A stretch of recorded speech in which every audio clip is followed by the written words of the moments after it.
ಓಂ ಶ್ರೀ ಗುರು ಬಸವಲಿಂಗಾಯ ನಮಃ. ಅಷ್ಟಾವರಣ ಕುರಿತಾಗಿ ತಾಯಿ ಭಾರತಿ ಕೆಂಪಯ್ಯ ಅವರಿಂದ ಚಿಂತನೆ. ನಮಃ. ಸರ್ವರಿಗೂ ಭಕ್ತಿಪೂರ್ವಕ ಶರಣಾರ್ಥಿಗಳು. ನಾವು ಇದನ್ನ ಅಷ್ಟಾವರಣಗಳ ಒಂದು ವಿಶೇಷ ಚಿಂತನೆಯನ್ನು ಮಾಡ್ತಿದ್ದೇವೆ. ಹಿಂದಿನ ದಿನಗಳಲ್ಲಿ ನಾವೆಲ್ಲ ಅದ್ರ ಸ್ವಲ್ಪ ರಿವಿಷನ್ ಮಾಡ್ತೇನೆ. ಅಷ್ಟಾವರಣವು ಲಿಂಗಾಯತ ಜೀವನದ ಆಂತರಿಕ ಶಿಸ್ತು. ನನಗೆ ಒಳಗಡೆ ನಾನು ಶುದ್ಧ ಇರ್ತೀನಿ ಅಂತ ನಾನು ಹೊರಗಡೆನೂ ಶುದ್ಧ ಇರಬೇಕು.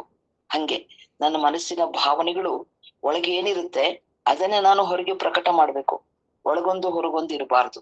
ಅದರಲ್ಲಿ ಇರ್ಬೋದು ಇದು ಗುರು, ಲಿಂಗ, ಜಂಗಮ, ಪಾದೋದಕ, ಪ್ರಸಾದ, ವಿಭೂತಿ, ರುದ್ರಾಕ್ಷಿ, ಮಂತ್ರ ಇವೆಲ್ಲವೂ ನೀವೆಲ್ಲ ಮಾಡ್ತಿದ್ದೀರಲ್ಲ, ಎಷ್ಟು ಆಳವಾಗಿ ನಮ್ಮ ಅಂತರಂಗಕ್ಕೆ ಹೋಗ್ತಾ ಇದೆ ಇದು.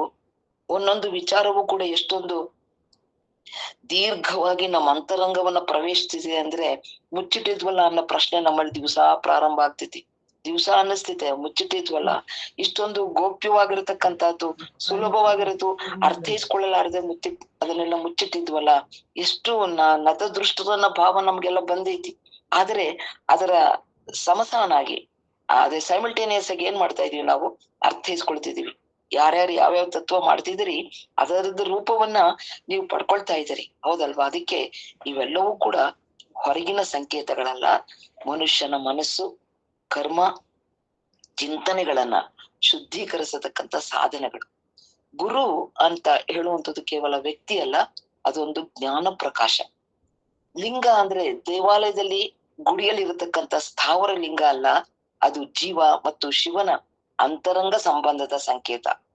ಜಂಗಮ ಸಮಾಜದ ಜೀವಂತ ಚೈತನ್ಯ. ಅದು ಹೇಳ್ತಾರ ನೋಡಿ, ಸಮಾಜ ಸಮಾಜ ಸಮಾಜ ಆಗ್ಲಿಕ್ಕೆ ಸಾಧ್ಯ ಇಲ್ಲ. ಸುಮ್ನೆ ಏನೋ ಆ ಒಂದು ಒಂಥರ ಒಂದು ರೂಢಿಗತವಾಗಿ ಹೇಳ್ಬಿಡ್ತಾರೆ ಸಮಾಜ ಅಂತ. ಸಮಾಜ ಅಂದ್ರೆ ಚಲನಾತ್ಮಕವಾಗಿರೋದು ಸಮಾಜ ಹೆಂಗಾಗುತ್ತೆ ಅಲ್ವಾ? ಒಂದೊಂದ್ಸರಿ ಪ್ರಶ್ನೆ ಅನ್ಸುತ್ತೆ, ಸಮಾಜ ಸರಿಗಿಲ್ಲ, ಹೌದಲ್ವಾ? ಈಗ ನಾವು ನೋಡ್ತಾ ಇದ್ದೀವಿ. ಹಂಗೆ ಮಾನವೀಯತೆ ಮತ್ತು ಸೇವೆಯ ಪ್ರತಿರೂಪ ಇದು ಜಂಗಮ. ಈ ಅಷ್ಟಾವರಣಗಳು ಮನುಷ್ಯನನ್ನ ಅಹಂಕಾರದಿಂದ, ಇವೆಲ್ಲ ಅರ್ಥ ನಾವ್ ಎಷ್ಟೊಂದು ಶುದ್ಧ ಆಗ್ತಾ ಇದೀವಿ, ನಮ್ಗೆ ಗೊತ್ತಾಗ್ತಾ ಇದೆ. ಮನುಷ್ಯನನ್ನ ಅಹಂಕಾರದಿಂದ ದೂರ ಇಡುತ್ತೆ, ಸರಳ ಜೀವನವನ್ನ ಸಾಗಿಸ್ಲಿಕ್ಕೆ, ಸಮಾನತೆಯ ದಾರಿಯಲ್ಲಿ ನಡಿಲಿಕ್ಕೆ ಇದು ನಮ್ಗೆ ಅನುಕೂಲ ಆಗ್ತಾ ಇದೆ. ಇಲ್ಲೇ ಅಷ್ಟಾವರಣ ಅಂದಿದ ತಕ್ಷಣ ನಾವೆಲ್ಲ ಮಾತಾಡೋದೇನು, ಗುರು, ಲಿಂಗ, ಜಂಗಮ, ವಿಭೂತಿ, ರುದ್ರಾಕ್ಷಿ, ಮಂತ್ರ ಅಂತ ಹೇಳ್ಬಿಟ್ಟು ಮೊದಲಿಗೆ ಗುರು ಅಂತ ತಗೊಂಡೋಗ್ತೀವಿ. ಆದರೆ ಇದು ರೂಢಿಲಿ ಇರೋದು ನಮ್ಗೆ. ಆದರೆ ಸಮಗ್ರ ಅಷ್ಟಾವರಣಗಳ ಸ್ವರೂಪ ನಮಗ್ ಗೊತ್ತಿಲ್ಲ. ಹೇಳ್ಕೊಂಡು ಹೋಗ್ತೀವಿ ಗುರು, ಲಿಂಗ, ಜಂಗಮ ಇವ ಅಷ್ಟಾವರಣಗಳಲ್ಲಿ ಒಂದು ಅಂತ ಹೇಳಿ ಅದನ್ನ ವಿಸ್ತಾರ ಮಾಡ್ಕೊಂಡು ಹೋಗ್ತೀವಿ. ಅದಕ್ಕೆ ಪೂರಕ ಆಗಿರತಕ್ಕಂಥ ವಚನಗಳನ್ನ ನೋಡ್ಕೊಂಡು ಹೇಳ್ಕೊಂಡು ಹೋಗ್ತೀವಿ. ಆದರೆ ನಿಜವಾಗಿಯೂ ಅಷ್ಟಾವರಣ ಏನು ಅನ್ನೋದನ್ನ ನಾವು ಅರ್ಥೈಸ್ಕೊಂಡಿಲ್ಲ. ಅದಕ್ಕಾಗಿ ಈ ಒಂದು ವಿಶೇಷ ಚಿಂತನೆ ಅಂತ ನನ್ನ ಭಾವ. ಹಿಂಗೆ ಸಮಗ್ರ ಅಷ್ಟಾವರಣಗಳ ಸ್ವರೂಪವನ್ನ ಯಾರು ವಿವರಿಸೋದಿಲ್ಲ. ವಚನಗಳಲ್ಲಿ ಅರ್ಥೈಸಿರುವಂತೆ ಒಂದು ಅಂತರಂಗ, ಬಹಿರಂಗ, ಸಾಕಾರ, ನಿರಾಕಾರ, ಇದ್ರ ಇರತಕ್ಕಂಥ ವಿವರಗಳನ್ನ ಕಾಣ್ತೇವೆ ಹೊರತು ಅದನ್ನೇ ಹಿಡ್ಕೊಂಡು ಹೋಗ್ತಾರೆ. ಮಿಕ್ಕಿದ್ದು ವಿಶೇಷವಾಗಿ ಹೇಳಕ್ ಹೋಗಲ್ಲ. ವಚನಗಳು ಅಧ್ಯಾತ್ಮದ ಅನುಭವದ ನೆಲೆಯಲ್ಲಿ ವಿವರಿಸಿರ್ತಕ್ಕಂಥ ಕಾರಣ ಇದಮಿತ್ತಂ ಇಷ್ಟೇ ಅಂತ ಹೇಳಲಿಕ್ಕೆ ಬರೋದಿಲ್ಲ. ಯಾಕೆಂತ ಹೇಳಿದ್ರೆ, ಒಬ್ಬೊಬ್ಬರ ಸಾಧನೆಯೂ ಕೂಡ ಅವರ ಆಂತರಿಕ ಪ್ರಜ್ಞೆಯ ಆಧಾರದ ಮೇಲೆ ನಡೆಯುತ್ತಲ್ಲ, ಅದಕ್ಕೆ ಇಷ್ಟೇ ಅಂತ ಹೇಳಕ್ ಬರಂಗಿಲ್ಲ. ನಾನು ಕಂಡೆ, ಬಿಳಿಯನ್ನ ಕಂಡೆ, ಕಲರ್ನ ಏನೇನೋ ಹೇಳ್ತಾರಲ್ಲ, ಅಲ್ಲಿ ಕಂಡೆ ಅಂತ ಕಂಡಿದ್ದೇನೋ ಗೊತ್ತಿಲ್ಲ. ಅವರು ಶರಣರ ದೃಷ್ಟಿಯಲ್ಲಿ ಬಣ್ಣಗಳನ್ನ ಹೇಳಿದ್ದಾರೆ, ಅವರಲ್ಲಿ ಅಂತರಂಗದಲ್ಲಿ ಆಗಿರತಕ್ಕಂತ ವಿಚಾರಗಳನ್ನ ಹೇಳಿದ್ದಾರೆ, ಅನುಭಾವಿಕ ನೆಲೆಯಲ್ಲಿ ಹೇಳಿದ್ದಾರೆ. ಅದೇ ನನಗಾಗ್ಬೇಕು ಅಂತ ಏನಿಲ್ಲ. ನನ್ನ ಸಾಧನೆಯೇ ಬೇರೆ ಇರುತ್ತೆ. ನನ್ನ ಮನಸ್ಸಿನ ಕ್ರಿಯೆಗಳಿರ್ಬೋದು, ನನ್ನ ವಾತಾವರಣ ಇರ್ಬೋದು, ನಾನ್ ಮಾಡತಕ್ಕಂತ ಸಾಧನೆ ಇರ್ಬೋದು, ಬೇರೆ ಬೇರೆ ಇರ್ಬೋದು. ಇವುಗಳನ್ನ ಆಧರಿಸಿ ನನಗೆ ಅನುಭವವನ್ನು ಬರ್ಲಿಕ್ಕೆ ಸಾಧ್ಯ ಆಗತ್ತೆ. ಇಷ್ಟೇ ಅಂತ ವಿವರಿಸ್ಲಿಕ್ಕೆ ಬರೋದಿಲ್ಲ. ಆದರೆ ಎಲ್ಲದಕ್ಕೂ ಮೀರಿ ಒಂದು ಮನಸ್ಸಿಗೆ ಒಂದು ಆನಂದ ಬರ್ತೈತೆ, ಏನೋ ಒಂದು ವಿಶೇಷವಾಗಿರತಕ್ಕಂತ ಅರಿವು ಬರುತ್ತೆ. ಅದನ್ನ ಈ ಒಂದು ಮಾರ್ಗವನ್ನ ಹಿಡದೆ ನಾವೆಲ್ಲರೂ ಮುಂದೆ ಹೋಗ್ಬೇಕು. ಅದನ್ನ ಆಚರಿಸಿ ಅನುಭವಿಸಿದಲ್ಲಿ ಮಾತ್ರ ಆನಂದ ದೊರೆಯುತ್ತೆ ಹೊರತು, ಸುಮ್ನೆ ಹೋಳಿಗೆ ಅಂದಿದ ತಕ್ಷಣ ಬಾಯಲ್ಲಿ ನೀರು ಬರುತ್ತೆ ಹೊರತು, ಉಪ್ಪಿನಕಾಯಿ, ಹಣ್ಣು ಅಂದಾಗ ನೀರು ಬರುತ್ತೆ ಹೊರತು, ಆದ್ರೆ ಅದನ್ನ ತಿಂದಂಗ ಆಗೋದಿಲ್ಲ. ಹಾಗೆ ಸಾಧನೆ ಯಾವಾಗ ನಾವು ಮಾಡ್ತೇವೆ, ಯಾವಾಗ ಅರ್ಥೈಸ್ಕೊಳ್ತೇವೆ, ಈಗ ಒಂದೊಂದು ವಿಚಾರವನ್ನ ಬಹಳ ವಿಸ್ತಾರವಾಗಿ ನಮ್ಮ ಮನಸ್ಸು ಎಷ್ಟಿದೆ ಅಷ್ಟು ವಿಸ್ತಾರವಾಗಿ ನಾವೇನು ಅರ್ಥೈಸ್ಕೊಳ್ತಿದೀವಲ್ಲ, ಅವೆಲ್ಲವೂ ಕೂಡ ನಮ್ಮ ಸಾಧನೆಯ ಸಾಧನೆಗೆ ಒಳಪಟ್ಟು ಆಗಿರತಕ್ಕಂತ ವಿಚಾರಗಳು. ಇವೆಲ್ಲವೂ ಕೂಡ ನಮ್ಮ ಜೀವನದಲ್ಲಿ ಕೆಲವೊಂದು ಮಾರ್ಗಸೂಚಿಯನ್ನು ಕೊಡ್ತಾವ. ನೀನ್ ಹಿಂಗಿದ್ದಲ್ಲ ಹಿಂಗಿರು, ಅದ್ ಸತ್ಯ ಅಲ್ಲ, ಇಷ್ಟು ದಿವಸ ತಿಳ್ಕೊಂಡಿದ್ದಲ್ಲ ಅದಲ್ಲ, ಇದು ಬಾ ಈ ಕಡೆ ಅಂತ ಕರೆಯುತ್ತೆ. ನನ್ನ ಮನಸ್ಸಿಗೆ ಪೂರಕವಾಗಿ ಅಲ್ಲಿ ಬರ್ಲಿಕ್ಕೆ ನನಗೆ ಇಷ್ಟ ಆಯ್ತು ಅಂದ್ರೆ ಎಸ್ ಬನ್ರಿ ಕರ್ಕೊಂಡು ಹೋಗ್ತೇನೆ ಅಂತಾರೆ. ನಿನಗೆ ಇಷ್ಟ ಆಗ್ಲಿಲ್ಲ ಅಂದ್ರೆ ಆಯ್ತಪ್ಪ, ಇನ್ನೊಂದ್ ಸ್ವಲ್ಪ ದಿವಸ ಅಲ್ಲಿ ನೀನ್ ಸುಧಾರ್ಸು, ನಿನ್ನ ಮನಸ್ಸು ಯಾವಾಗ ಪ್ರೇರಣೆ ಕೊಡುತ್ತೆ ಈ ಕಡೆ ಬಾ ಅಂತ ಹೇಳ್ತಿ. ಅದಕ್ಕೆ ಇದು ಹೇಳ್ತಾರೆ, ಗೋಪ್ಯಕ್ಕೆ ಗೋಪ್ಯ, ರಹಸ್ಯಕ್ಕೆ ರಹಸ್ಯ ಅಂತ ಹೇಳ್ತಾರೆ. ಇವ್ರು ಹೇಳ್ದಂಗೆ ನನಗೂ ಆಗ್ಬೇಕನ್ನೋದೇನಿಲ್ಲ, ಆದರೆ ನನ್ನ ಸಾಧನೆಗೆ ಅನುಗುಣವಾಗಿ ನನಗೆ ಅಂತರಂಗದಲ್ಲಿ ಅನುಭವ ಆಗತ್ತೆ ಅನ್ನೋದನ್ನ ನಾವು ನೋಡ್ತೇವೆ. ಹೀಗೆ ಈ ಸಾಧಕನ ಸಾಧನೆಯ ಮೇರೆಗೆ ಸಿಗತಕ್ಕಂತ ಆನಂದ ಇರ್ಬೋದು, ಸಾಧಕನಿಗೆ ಮಾತ್ರ ಗೋಚರ ಆಗತ್ತೆ ಹೊರತು ಬೇರೆಯವ್ರಿಗಾಗ್ಲಿಕ್ಕೆ ಸಾಧ್ಯ ಇಲ್ಲ. ನನ್ನಲ್ಲಿ ಏನೋ ಒಂದು ಇವತ್ತೆಲ್ಲ ತುಂಬಾ ಸಂತೋಷ ಆಯ್ತು ಅಂದ್ರೆ, ಸಂತೋಷ ಆಯ್ತಾ ಯಾವ ವಿಚಾರದ ಬಗ್ಗೆ ಅಂತ ನೀವು ಕೇಳ್ಬೋದು. ಇದ್ರ ಬಗ್ಗೆ ಅಂತ ಹೇಳಿದ್ರೆ ಹೌದಾ ಅಂತೀರಾ ಅಷ್ಟೇ. ನಾನು ಪಟ್ಟಂತ ಸಂತೋಷ ನಿಮ್ಗಾಗ್ಲಿಕ್ಕೆ ಸಾಧ್ಯ ಇಲ್ಲ, ಯಾಕಂದ್ರೆ ಅದು ಅನುಭವಿಸಿರೋದಿಲ್ಲ. ಹೀಗೆ ಅದಕ್ಕೆ ಹೇಳ್ತಾರೆ, ಅದಕ್ಕೆ ಪೂರಕವಾಗಿ ಹೇಳ್ತಾರಲ್ಲ ಅಕ್ಕಮಹಾದೇವತೆಯ ಇವರು, ನಲ್ಲಳು ನಲ್ಲನ ಸುಖವ ಎಲ್ಲರಿಗೆ ಅರುಹುವಳೆ ಬಲ್ಲಡೆ ಅದರ ಪರಿ ಬೇರೆ ಶರಣರನ್ನ ಖುಲ್ಲ ಮಾನವರು ಚೆರಿವರು ಅಂತ ಹೇಳ್ತಾರೆ. ಅಂದ್ರೆ ಮಾಡ್ತಾ ಇರ್ತಾರೆ, ಅವ್ರು ಹೆಂಗಿದಾರ ನೋಡಿ, ಹಾಗಿದಾರ ನೋಡಿ, ಹೀಗಿದಾರ ನೋಡಿ, ಹೌದು ನಾವ್ ಹೀಗೆ ಇರುವಂತದ್ದು ಅಂತ ಹೇಳಿ. ಹೀಗೆ ಇದಿಷ್ಟು ಒಂದು ಹಿನ್ನೆಲೆಯಲ್ಲಿ ನಾವು ಅಷ್ಟಾವರಣಗಳು ಎಲ್ಲಿಂದ ಬಂದ್ವು ಅಂತ ಹೇಳಿದಾಗ ಒಂದು ವಚನವನ್ನು ಕೂಡ ತಗೊಂಡ್ವಿ. ಏನದು? ಗುರು ಲಿಂಗ ಜಂಗಮ ವಿಭೂತಿ ರುದ್ರಾಕ್ಷಿ ಪಂಚಾಕ್ಷರಿ ಪಾದೋದಕ ಪ್ರಸಾದವೆಂಬವು ಅಷ್ಟಾವರಣವು ಪರಶಿವನೆಂದು ದಯವಾದವು. ಎಲ್ಲೋ ಎಲ್ಲೋ ಇದ್ದದನ್ನ ತಗೊಂಬಂದಿಲ್ಲಿ ಜೋಡಿಸಿಲ್ಲ. ಎಲ್ಲವೂ ಎಲ್ಲ ಈ ಸೃಷ್ಟಿಯಲ್ಲಿ ಏನೇನ್ ನೋಡ್ತೀವಲ್ಲ ಎಲ್ಲವೂ ಕೂಡ ಆ ಮಹಾಲಿಂಗದಿಂದ ಬಂದದ್ದೇ. ಎಲ್ಲಿಂದನೋ ಉದ್ಭವ ಆಗಿರೋದಂತಲ್ಲ, ಎಲ್ಲಿಂದನೋ ಅಂದ್ರೆ ಬರೀ ಮೂಲ ಚೈತನ್ಯ ಆ ಲಿಂಗವೇ. ಆ ಶಾಸ್ತ್ರ ಏನು ಸರ್ವಶೂನ್ಯ ನಿರಾಲಂಬ ಅಂತ ಏನ್ ಅಂತಿರಲ್ಲ, ಅದರಿಂದಾನೇ ಎಲ್ಲ ಉಗಮ ಆಗಿರತಕ್ಕಂಥದ್ದು. ಪರಶಿವನಿಂದ ಉತ್ಪತ್ತಿವಾಗಿರತಕ್ಕಂಥ ವಸ್ತುವ ಪರಶಿವನಿಂದೇ. ಈಗ ನನ್ನ ಅಮ್ಮನಿಂದ ನಾನು ಹುಟ್ಟಿದ್ದೀನಿ ಅಂದ್ರೆ ನನ್ನ ಅಮ್ಮನ ಗುಣಗಳು ನನ್ನಲ್ಲಿ ಇರುತ್ತೆ, ಬಿಟ್ಟಿದ್ ಬೇರೆ ಏನಾದ್ರು ಬರ್ತೈತೇನು? ಬರಂಗಿಲ್ಲ. ಹಾಗೆ ಪರಶಿವನಿಂದ ಉದಯವಾಗಿರತಕ್ಕಂಥ ವಸ್ತುಗಳೆಲ್ಲವೂ ಕೂಡ ಪರಶಿವನ ಸ್ವರೂಪವೇ. ನಾನಿಲ್ಲಿ ಬಹಿರಂಗಕ್ಕೆ ಬಂದು ಈ ಒಂದು ಪ್ರಾಪಂಚಿಕ ಸುಖಕ್ಕೆ ಒಳಗಾಗಿ, ಪ್ರಾಪಂಚಿಕದ ಆಕರ್ಷಣೆಗೆ ಒಳಗಾಗಿ ನನಗೆ ಅರ್ಥ ಆಗ್ತಾ ಇಲ್ಲ ಅಷ್ಟೇ. ಆದರೆ ನಾನು ಅದರ ಸ್ವರೂಪವೇ ಇದ್ದೀನಿ, ಹೌದಲ್ಲ? ಅದನ್ನ ಅರ್ಥ ಮಾಡ್ಕೊಳ್ಬೇಕು ಅಂತ ಹೇಳ್ತಾ, ಅದಕ್ಕೆ ಅನ್ಯವೆಂದು ಕಂಡಿರಿಯಾದರೆ ಕೂಗಿಡೆ ಕೂಗಿಡೆ ನರಕದಲ್ಲಿಕ್ಕವ ನಮ್ಮ ಪರಮ ಗುರು ಪಡಿಬಿಡಿ ಸಿದ್ಧಮಲ್ಲಿನಾಥ ಪ್ರಭುವೇ ಅಂತ. ಹೌದು, ಅದರಿಂದ ಭಿನ್ನ ಆಗ್ಲಿಕ್ಕೆ ಸಾಧ್ಯ ಇಲ್ವೇ ಇಲ್ಲ. ಅದರೊಂದು ಅಂಶವನ್ನ, ಅದರ ಒಂದು ಪೂರ್ಣ ರೀತಿಯಲ್ಲಿ ಅದರ ಪ್ರತಿರೂಪವೇ ಆಗಿರತಕ್ಕಂಥದ್ದು.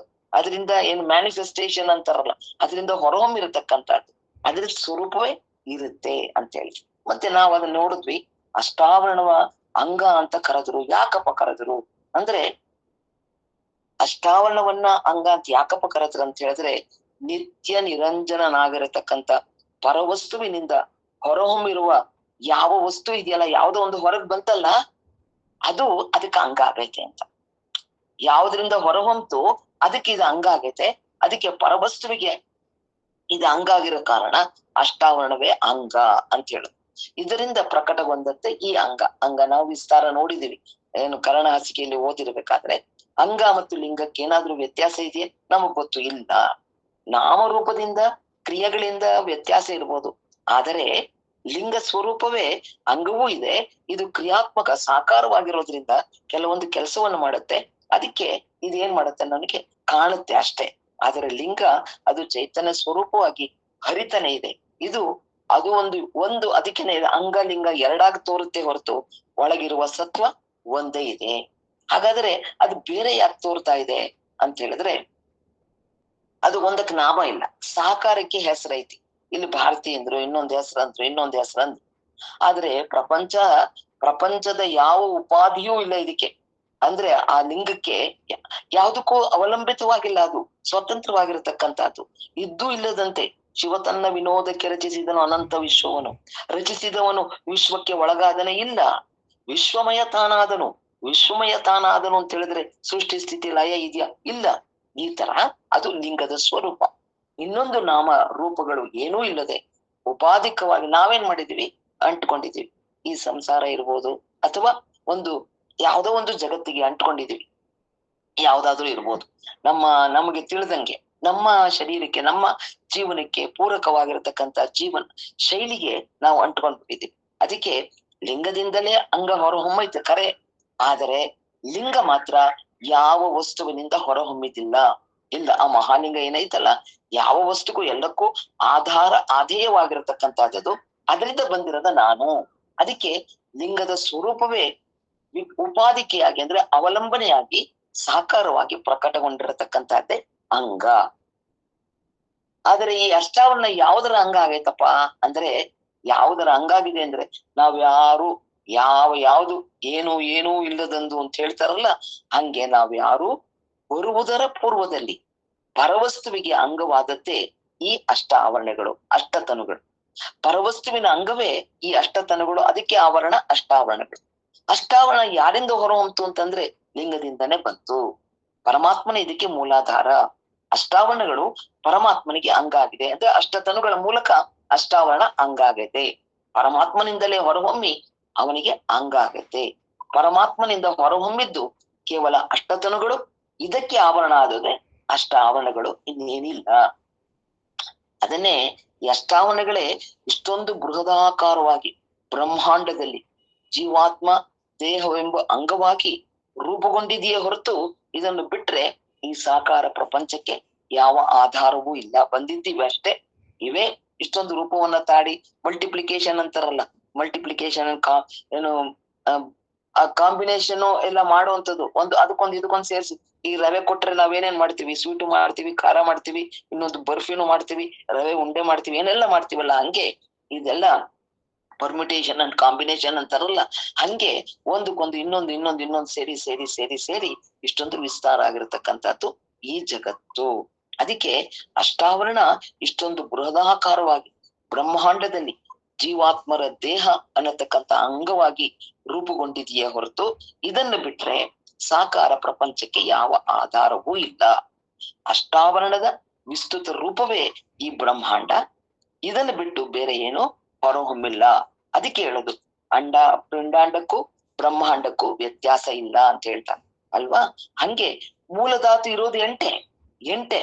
ಆ 8 ತತ್ವಗಳೇ ಅಂಗವಾಗಿ ರೂಪಾಂತರಗೊಂಡು ಅನಂತ ಬ್ರಹ್ಮಾಂಡವಾಗಿ ನಮ್ಗೆ ಕಾಣ್ತಾ ಇದೆ. ಈಗ ನಾವು ನೋಡ್ತೀವಿ, ಇದನ್ನ ಹೇಳ್ತಿರ್ತೀವಿ, ನಿಮ್ಗೆಲ್ಲ ಗೊತ್ತಿರೋ ವಿಚಾರವೇ.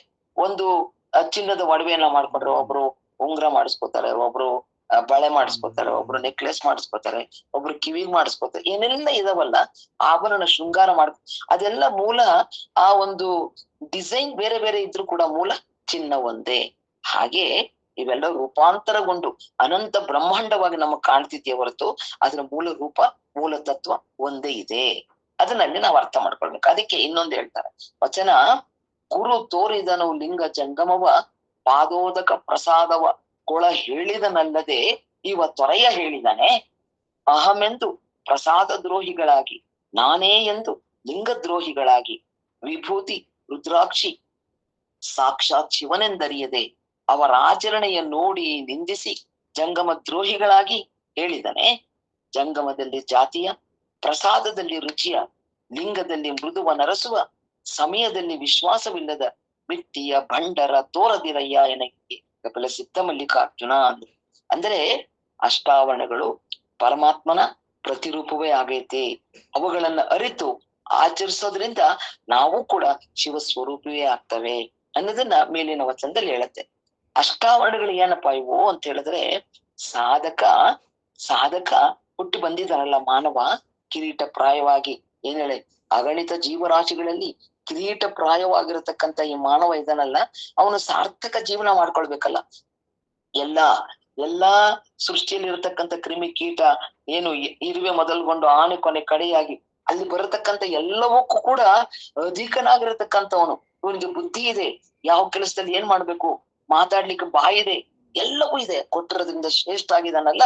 ಇವನಿಗೆ ಕಾಪಾಡ್ಬೇಕಲ್ಲ ಇವನು ಅಧ್ಯಾತ್ಮ ಪಥದಲ್ಲಿ ಪರಮಾತ್ಮನೇ ಸೃಷ್ಟಿ ಮಾಡಿರತಕ್ಕಂಥ ಈ ಮಾನವ, ಅವನು ತಿರ್ಗ ಪರಮಾತ್ಮನನ್ನ ಸೇರ್ಸ್ಬೇಕಲ್ಲ. ಅವನ ಅಂಗರೇ ಆಗಿರೋದ್ರಿಂದ ಸೇರ್ಬೇಕಲ್ಲ.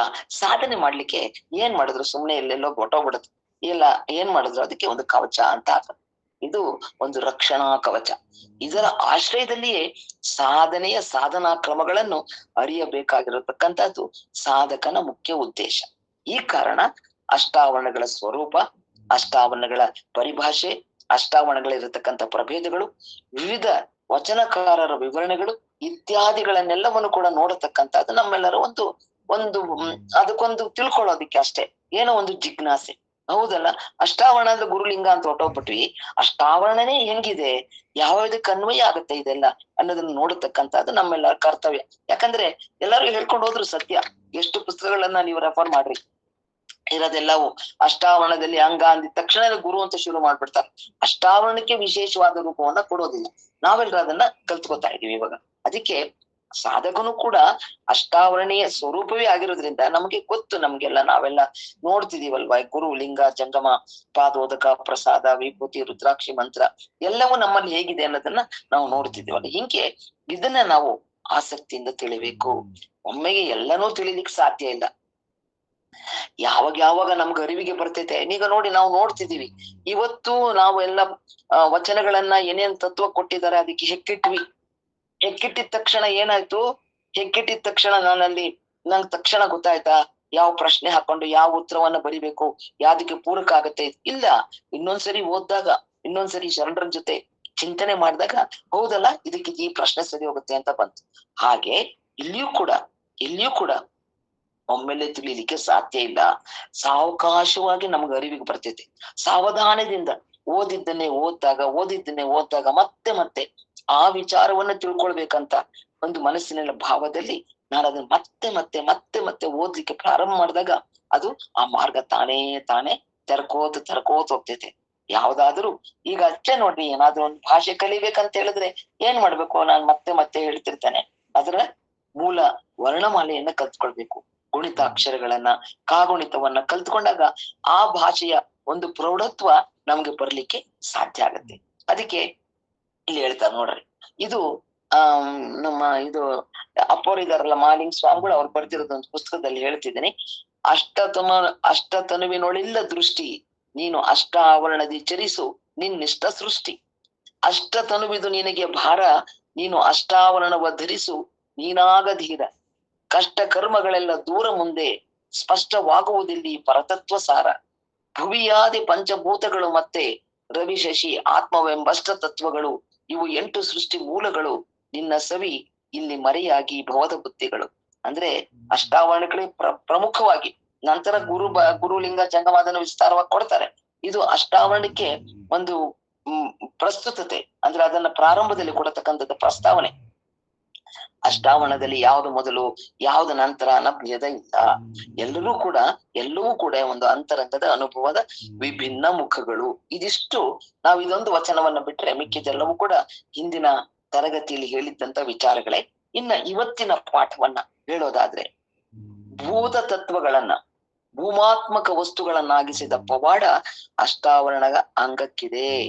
ನೋಡಿ, ಭೂತ ತತ್ವ ಅಂದ್ರೆ ಜಡವಾಗಿರತಕ್ಕಂಥದ್ದನ್ನ ಚೈತನ್ಯಾತ್ಮಕವಾಗಿ ಮಾಡತಕ್ಕಂಥ ಕ್ರಿಯೆ ಅಷ್ಟಾವರಣಗಳಲ್ಲಿ ಇದೆ. ಇದು ಅರ್ಥವಿಲ್ಲದ ಪವಾಡವಲ್ಲ, ಅಪನಂಬಿಕೆಯ ಪವಾಡವಲ್ಲ. ಇದರಲ್ಲಿ ನಾನು ನಂಬಿಕೆ ಇಡ್ಬೇಕ್ರಿ ಯಾವಾಗ್ಲೂ ಅಷ್ಟೇ. ಈಗ ನೋಡಿ, ಮದ್ವೆ ಆಗಿದೆ ಅಂತ ಅಂದಾಗ ಗಂಡ ಹೆಂಡತಿಯಲ್ಲಿ ಹೆಂಡತಿ ಗಂಡನಲ್ಲಿ ನಂಬಿಕೆ ಇರ್ಲಿಲ್ಲ ಅಂದ್ರೆ, ವಿಶ್ವಾಸ ಇರ್ಲಿಲ್ಲ ಜೀವನ ಮಾಡ್ಲಿಕ್ಕೆ ಸಾಧ್ಯ ಇಲ್ಲ. ಹೌದಲ್ವಾ? ಅವರು ನಾನಿಲ್ಲಿ ನನ್ನ ತಂದೆ ತಾಯಿ ಎಲ್ಲರನ್ನೂ ಬಿಟ್ಟು ಬಂದಿದ್ದೇನೆ ಅಂತೇಳಿ ಅವರು ಇವ್ರನ್ನ ನೋಡ್ಕೊಳ್ಳೋದಿರ್ಬೋದು, ನನಗೆ ಇವರು ಅವಲಂಬಿತರಾಗಿದ್ದಾರೆ, ಇವ್ರಿಗೆ ನಾನು ಪೂರಕವಾಗಿರ್ಬೇಕನ್ನೋ ಭಾವ ಅವ್ರಿಗೂ ಇದ್ದಾಗ ಅವ್ರಿಗೆ ಹೊಂದ್ಕೊಂಡು ಜೀವನವನ್ನ ನಡೆಸ್ತಕ್ಕಂಥ ಹೆಣ್ಣಿರ್ಬೋದು ಗಂಡಿರ್ಬೋದು, ಅದಿದ್ರೆ ಒಂದು ಜೀವನ ಚಂದ. ಹೌದಲ್ಲ? ಇದು ಎತ್ತಿ ಏರ್ಗಳಿಯ ಕೊಳ ನೀರ್ಗಳಿಯ ಅಂದ್ರೆ ಏನಾಗುತ್ತೆ? ಏನೂ ಆಗಲ್ಲ. ಅವ್ರ ಆ ಕಡೆನೆ ಇವ್ರ ಈ ಕಡೆನೆ. ಏನಾಗುತ್ತೆ? ಬೆಳಿಗ್ಗೆ ಎದ್ದ ತಕ್ಷಣವೇ ಮುಖ ನೋಡೋದ್ರಿಂದ ಆ ಭಾವನೆಗಳನ್ನೆಲ್ಲ ತೆಗೆದಾಕಿ ಒಂದು ಬಹಳ ಶುಚಿತ್ವವಾಗಿರತಕ್ಕಂಥ ಮನಸ್ಸಿನಿಂದ ಜೀವನವನ್ನ ಸಾಗಿಸೋದನ್ನ ಕಳಿ. ಅದಕ್ಕೆ ಇಲ್ಲಿ ಅದನ್ನೆಲ್ಲ ಹೇಳ್ಕೊಡೋದು ಈ ನಮ್ಗೆ ಅಷ್ಟಾವರಣಗಳ ಅಂತ ಹೇಳ್ತಾರೆ. ಇದು ಅಪನಂಬಿಕೆ ಅಲ್ಲ, ಇದೊಂದು ಪವಾಡ ಅಲ್ಲ, ನನ್ನಲ್ಲಿ ಜರುಗತಕ್ಕಂಥ ಕ್ರಿಯೆಗಳಂತ ಹೇಳ್ತಾರೆ. ಪ್ರತ್ಯಕ್ಷವಾಗಿ ಬಾಳನ್ನ ಪರಿವರ್ತಿಸತಕ್ಕಂಥ ಪವಾಡ, ನನ್ನ ಜೀವನವನ್ನ ಪರಿಣಮಿಸತಕ್ಕಂಥದ್ದು. ನಾನು ಹೇಗಿದ್ದೆ ಹಿಂದೆ, ಇವಾಗ ಏನಾಗಿದ್ದೀನಿ, ಪರಿಣಾಮ ಆಗಿದೆಯಾ ಇಲ್ವಾ? ಎಷ್ಟೊಂದು ವಿಚಾರಗಳನ್ನ ತಿಳ್ಕೊಳ್ತಾ ಇದ್ದೀವಿ. ಹೌದಲ್ವಾ? ಅದನ್ನ ಮಾಡತಕ್ಕಂಥದ್ದು ಈ ಅಷ್ಟಾವರಣ.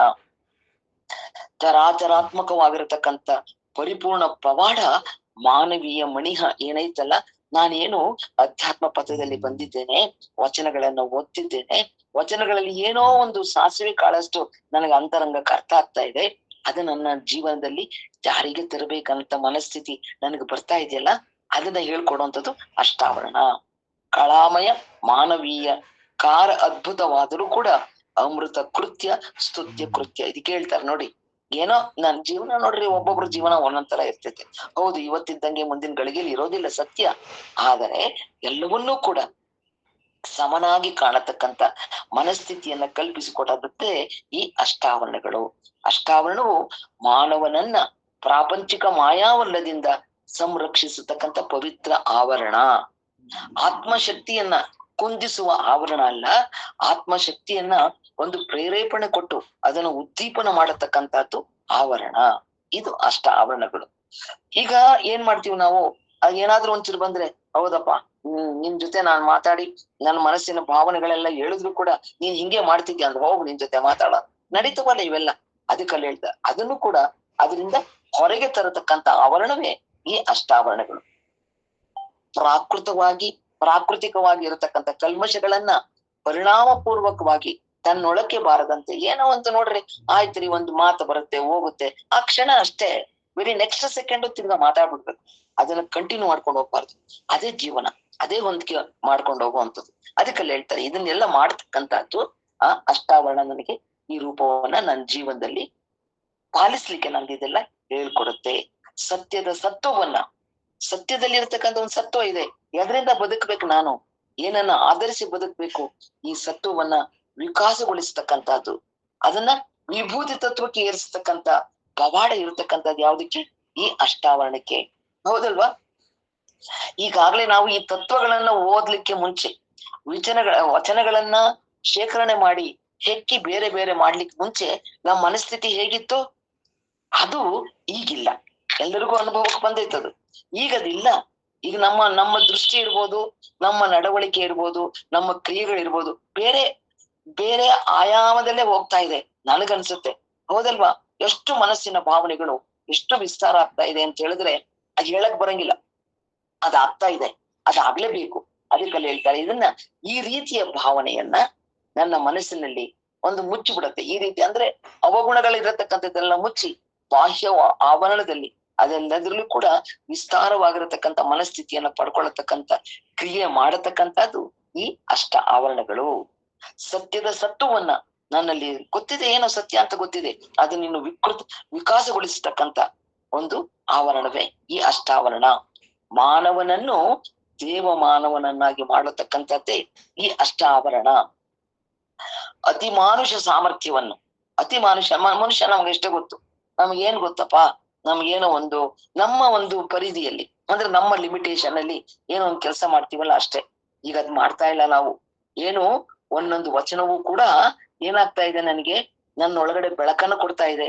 ಇಷ್ಟು ದಿವಸ ತಿಳ್ಕೊಂಡಿದ್ ವಚನ ಇದೆಲ್ಲ, ಇನ್ನು ಏನೋ ಬೇರೆ ಇದೆ ಅಂತ ನನ್ನ ಅಂತರಂಗ ಕರುವಾಗ್ತೈತಲ್ಲ, ಇದೆ ಆ ಸತ್ಯದ ವಿಕಾಸ. ಮಾನವನನ್ನ ಅತಿ ಮಾನುಷ ಸಾಮರ್ಥ್ಯ, ನಿಮ್ಮಲ್ಲಿ ಆ ಶಕ್ತಿ ಇದೆ. ಯಾಕೆ ಮುಚ್ಚಿಟ್ಟಿದ್ರಿ? ನೋಡಿರ್ಲಿಲ್ಲ ವಚನಗಳನ್ನ, ಅದಕ್ಕೆ ಮುಚ್ಚಿಟ್ಟಿದ್ವಿ.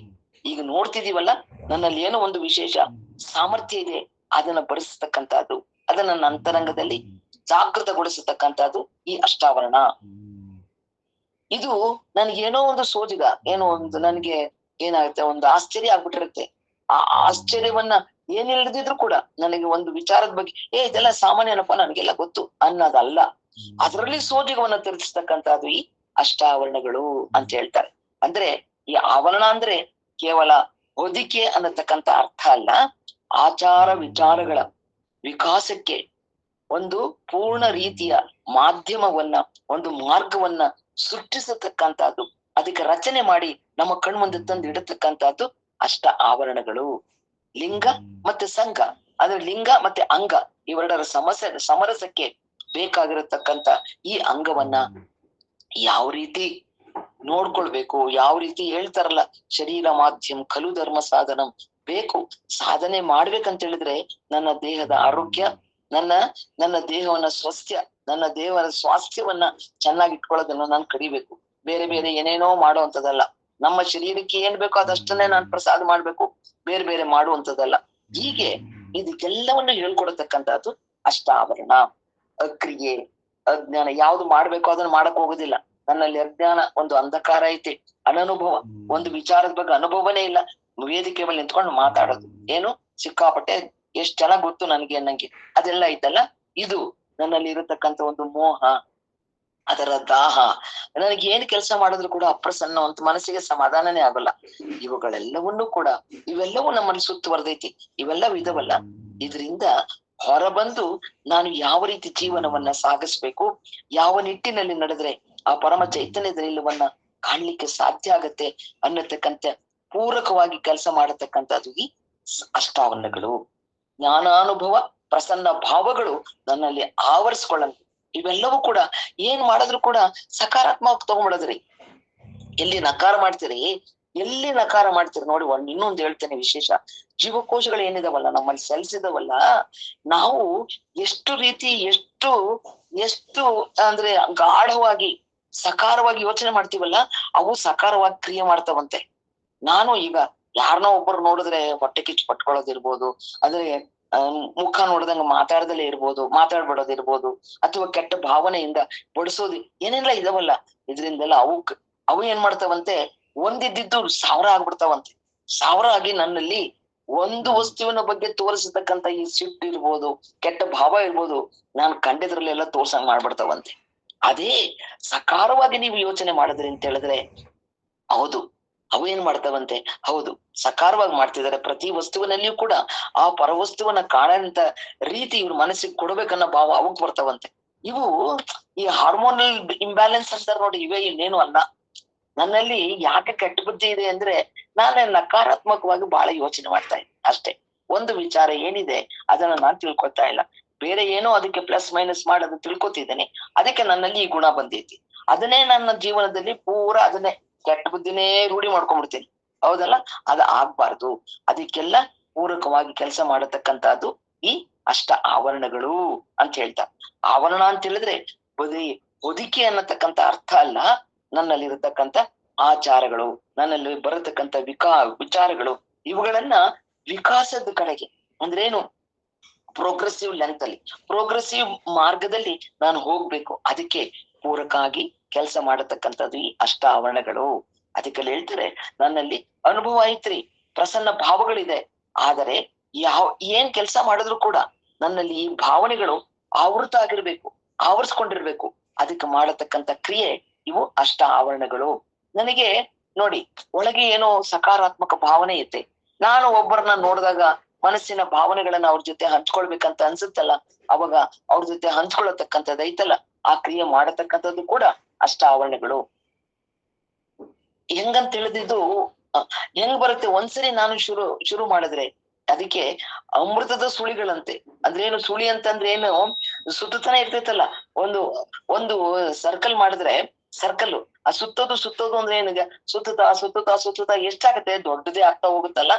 ಹಾಗೆ ನನ್ನ ಭಾವನೆಗಳೆಲ್ಲವೂ ಕೂಡ ಅಂದ್ರೇನು, ಕೆಳಮಟ್ಟದಿಂದ ಊರ್ಧ್ವ ಮಟ್ಟಕ್ಕೆ ಏರತಕ್ಕಂತ ಭಾವನೆಯನ್ನ ನನ್ನ ಅಂತರಂಗದಲ್ಲಿ ಸೃಜಿಸುತ್ತಲ್ಲ, ಸೃಷ್ಟಿ ಮಾಡುತ್ತಲ್ಲ, ಅದೆಲ್ಲವೂ ಈ ಅಷ್ಟಾವರಣದ ಕ್ರಿಯೆಗಳು ಅಂತ. ನನ್ನಲ್ಲಿ ಇರತಕ್ಕಂತ ಕುರುಡು ನಂಬಿಕೆ ಇರ್ಬೋದು, ಏನೋ ಬೇಡವಾದ ವಿಚಾರಗಳ ಬಗ್ಗೆನೇ ಜಾಸ್ತಿ ನೋಡತಕ್ಕಂಥದ್ದು ಇದೈತಲ್ ನೋಡ್ರಿ. ಇವೇನೋ ಇದಾವಲ್ಲ, ಅದ್ ಎಷ್ಟ್ ಸರಿ ಹೇಳ್ಕೊಟ್ರ ನನಗೆ ಆ ಸ್ಟೇಟಸ್ ನೋಡು ಅಂತ ನೋಡಕ್ಕೆ ಬರಲ್ಲ.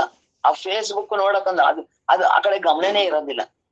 ಇದೇನಾಗುತ್ತೆ ಅಂದ್ರೆ, ಮನಸ್ಸನ್ನ ಪರಿವರ್ತನೆ ಮಾಡಿ ಯಾವ್ದೋ ಒಂದು ಸೀನ್ ಅಂತ ಇಟ್ಕೋರಿ, ಯಾವ್ದೋ ಒಂದು ಏನೋ ಒಂದು ನೋಡ್ಬಿಡ್ತೀರಿ, ಅದು ನನ್ನಲ್ಲಿ ಇರತಕ್ಕಂತ ಸಕಾರಾತ್ಮಕ ಗುಣಗಳನ್ನ ಸಪ್ರೆಸ್ ಮಾಡ್ಬಿಡುತ್ತೆ. ಅದ್ಮಿ ಅದೇ ಜಾಸ್ತಿ ಬರಂಗ್ ಮಾಡುತ್ತೆ. ಅದಕ್ಕೆ ಅಂತದಕ್ಕೆ ನಮ್ಮ ಮನಸ್ಸನ್ನ ಹರಿಲಿಕ್ಕೆ ಬಿಡಬಾರ್ದು. ಅದೆಲ್ಲವನ್ನು ಮಾಡತಕ್ಕಂಥದ್ದು ಈ ಅಷ್ಟಾವರಣಗಳು. ಅಷ್ಟೇ ಅಲ್ಲ, ಅನೇಕರು ಕೂಡ ಇದ್ರ ಬಗ್ಗೆ ಅದೇನ್ ಬಿಡ ಅಂತ ಹೇಳ್ತಾರೆ, ಅಸಡ್ಡೆ ತೋರಿಸ್ತಾರೆ. ಅದು ನಿಜವಾಗಿಯೂ ಸರಿಯಲ್ಲ. ವೈಚಾರಿಕ ಜೀವನಕ್ಕೆ, ವೈಚಾರಿಕ ಏನು ವಿಚಾರ ಸಹಿತವಾಗಿ ಆಚರಣೆಯನ್ನ ಮಾಡಿದಾಗ ನನ್ನ ದೇಹವು ಏನಾಗುತ್ತೆ, ಆರೋಗ್ಯಕರವಾಗಿರುತ್ತೆ. ಸಕಾರಾತ್ಮಕವಾದ ಭಾವನೆಯಿಂದ ಮಾಡಿದಾಗ ಎಲ್ಲವೂ ನನಗೆ ಒಳ್ಳೇದಂಗೆ ಕಾಣತ್ತೆ. ಒಂದು ಹೂವು ಸೃಷ್ಟಿಯಲ್ಲಿ ಅರಳಿರ್ತಕ್ಕಂಥ ಹೂವು ನೆನ್ನೆ ಇರ್ಲಿಲ್ಲ, ಇವತ್ತು ಹೂವಾಗ ಅರಳೈತೆ ನೋಡಿ, ಹೇಳ್ರಿ ತುಂಬಾ ಸಂತೋಷ ಬಂದಿದ್ಯಲ್ಲ ಸೃಷ್ಟಿಗೆ. ಸಾಯಂಕಾಲ ಹೋಗ್ಬೋದು, ಅದು ಬಾಡಿ ಹೋಗ್ಬೋದು, ಆದ್ರೆ ಇದ್ದಷ್ಟು ಸಮಯ ನಿನ್ನ ಪರಿಮಳವನ್ನ ಸೂಸಿ ನಿನ್ನ ಜೀವನವನ್ನ ಸಾರ್ಥಕ ಮಾಡ್ಕೊಳ್ತಿಲ್ಲ ಅನ್ನೋ ಭಾವ. ನಾವೇನು 1000 ವರ್ಷ ಬದುಕಿರೋದಿಲ್ಲ, ಇರಷ್ಟು ದಿವಸ ನಮ್ಗೆ ಎಷ್ಟು ಕೊಟ್ಟಿದಾರ ಪರಮಾತ್ಮ, ಅಷ್ಟು ದಿವಸ ಅಷ್ಟೇ ಪರಿಮಳಯುಕ್ತವಾಗಿ ಇದು ಅದು ಹೂವಿನ ಜೀವನ ಇರ್ಬೋದ್ರಿ. ಹೂವಿನ ಜೀವನ ಬೆಳಿಗ್ಗೆ ಇರಲಿ ಸಾಯಂಕಾಲ, ನಮ್ದು ಅಷ್ಟೇನೆ. ಬೆಳಿಗ್ಗೆ ಇರಲಿ ಸಾಯಂಕಾಲ ಅಂದ್ರೆ ನಮ್ದು ದಿನಗಳನ್ನ ಕೌಂಟ್ ಮಾಡೋದು ಅಷ್ಟೇ. If one day is past we are one day near to the graveyard ಅಂತ. ಒಂದು ದಿವಸ ಹೋಯ್ತಂದ್ರೆ ಒಂದ್ ಹೆಜ್ಜೆ ಮುಂದಿರ್ತೀವಿ ಅಂತ. ದಿವಸಕ್ಕೆ ನಾನು ವಯಸ್ಸಾಗ್ತಾ ಬರುತ್ತೆ ಹೊರತು ಇನ್ನು ನಾನು ಸಣ್ಣವರಾಗ್ಲಿಕ್ಕೆ ಸಾಧ್ಯ ಇಲ್ಲ. ಹಾಗೆ ನನ್ನ ಭಾವನೆಗಳು ಕೂಡ ಸಕಾರಾತ್ಮಕ ಭಾವನೆಯಿಂದ ಅದು ಮುಂದುವರಿತಾ ಹೋಗ್ಬೇಕು. ಹಾಗಿದ್ರೆ ಮಾತ್ರ ಈ ಅಷ್ಟಾವರಣಗಳು ನನಗೆ ಪೂರಕವಾಗಿ ನನ್ನ ಜೀವನದಲ್ಲಿ ಕೆಲಸ ಮಾಡ್ತವೆ. ಅದಕ್ಕೆ ಪ್ರತಿಯೊಂದು ನಡತೆಗೂ ಒಂದು ನಂಬಿಕೆ, ನಾವು ಮಾಡತಕ್ಕಂಥ ಪ್ರತಿಯೊಂದು ಕೆಲಸ ಇರ್ಬೋದು, ಈ ನಂಬಿತಾನೆ ವಚನಗಳನ್ನು ನಂಬಿತಾನೆ ನಮ್ಮ ಜೀವನದಲ್ಲಿ ಅನೇಕ ಸಮಯವನ್ನ, ಎಷ್ಟೊಂದು ಸಮಯವನ್ನ ನಾವು ಅದಕ್ಕಾಗಿ ಕೊಡ್ತಾ ಇದೀವಿ. ಯಾಕೆ? ನಮಗ್ ನಂಬಿಕೆ ಇದೆ, ಇದರಿಂದ ನನ್ನಲ್ಲಿ ಒಳ್ಳೆ ಗುಣಗಳೆಲ್ಲ ಪಡ್ಕೊಳ್ಬಹುದು ಇರ್ಬೋದು.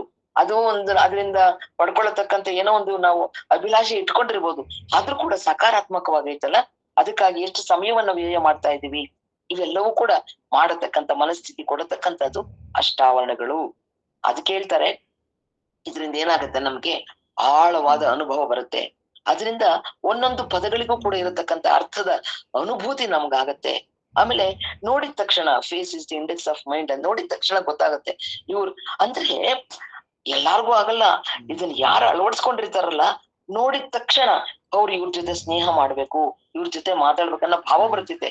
ಯಾವಾಗ ನಾವ್ ಇದನ್ನ ಸಕಾರಾತ್ಮಕವಾಗಿ ತಗೊಳ್ಳೋದಿಲ್ಲ, ಇದೆಲ್ಲ ನನಗೆ ನಕಾರಾತ್ಮಕವಾಗಿ ಬರ್ತೈತೆ, ಅದ ಆಗ್ಬಾರ್ದು. ಇದೆಲ್ಲ ಮಾಡತಕ್ಕಂಥ ಇದೆಲ್ಲ ಅಷ್ಟಾವರಣಗಳು.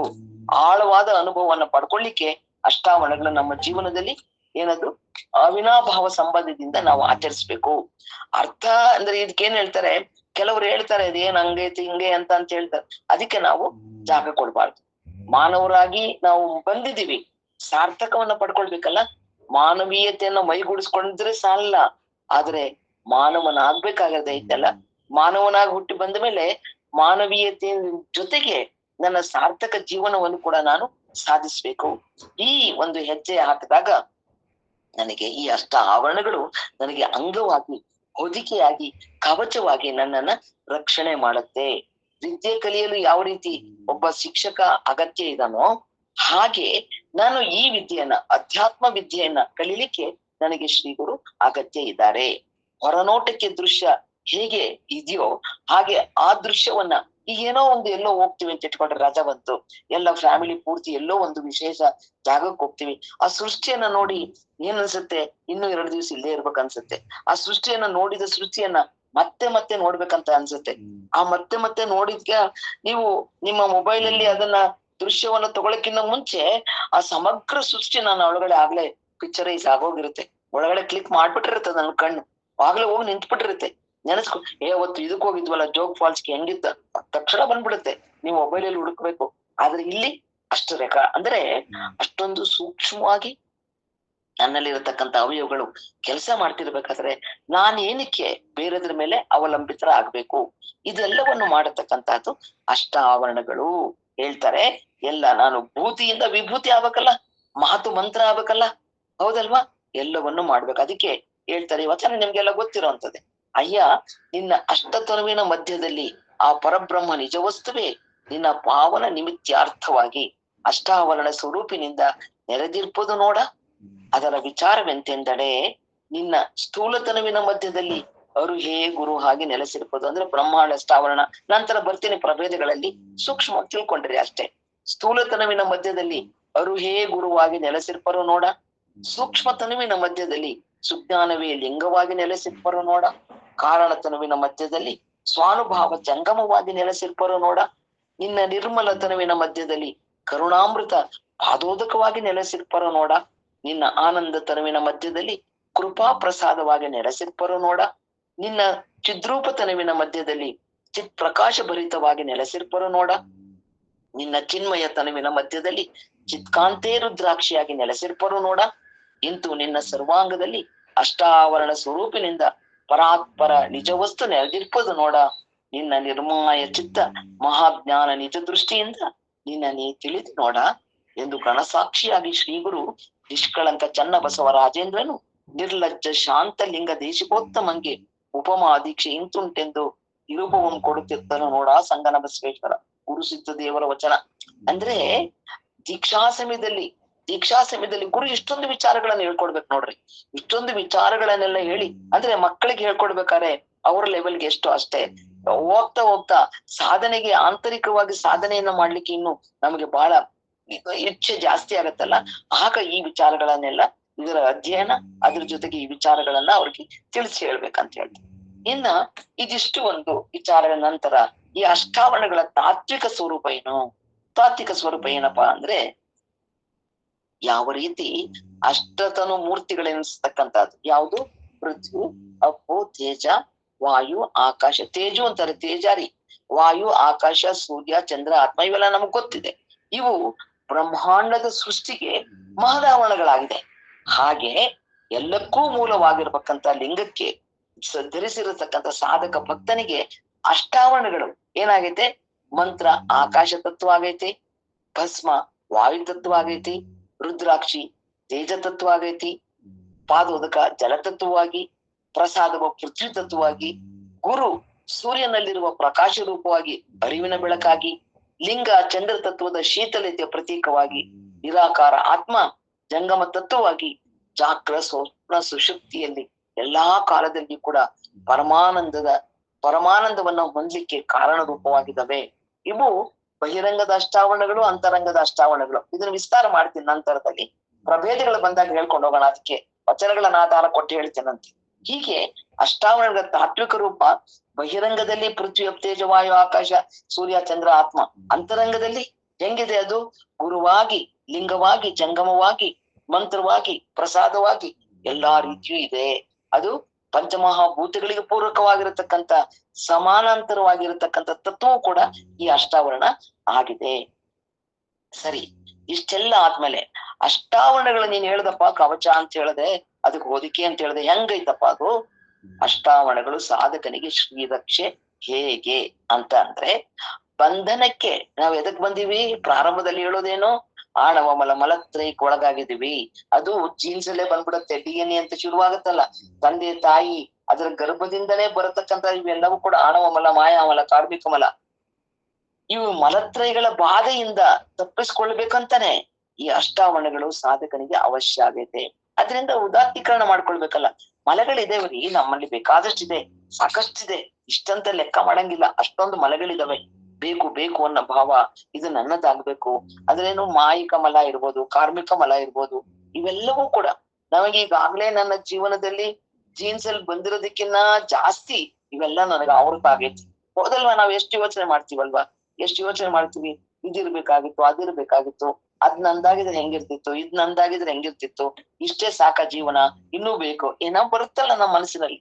ಅದಕ್ಕಲ್ಲಿ ಹೇಳ್ತಾರೆ ಇಲ್ಲಿ, ಯಾವ್ದು ಯೋಧನಿಗೆ ಯಾವ ರೀತಿ ಕವಚ ಹಾಕೊಂಡಿರ್ತಾರಲ್ಲ, ಸೇಫ್ ಗಾರ್ಡ್ ಒಳಗಡೆ ಹಾಕೊಂಡಿರ್ತಾರ, ಆಮೇಲೆ ಅವ್ರು ಯುದ್ಧ ಮಾಡಕ್ ಹೋಗ್ತಾರಲ್ಲ, ಅರಮನೆಗೆ ಕೋಟೆ, ತೋಟಕ್ಕೆ ಬೇಲಿ, ಶರೀರಕ್ಕೆ ಚರ್ಮ ಇದ್ದಂಗೆ ಲಿಂಗ ಸಾಧಕನಿಗೆ ಅಷ್ಟಾವರಣಗಳೇ ಶ್ರೀರಕ್ಷೆ ಆಗೈತಿ.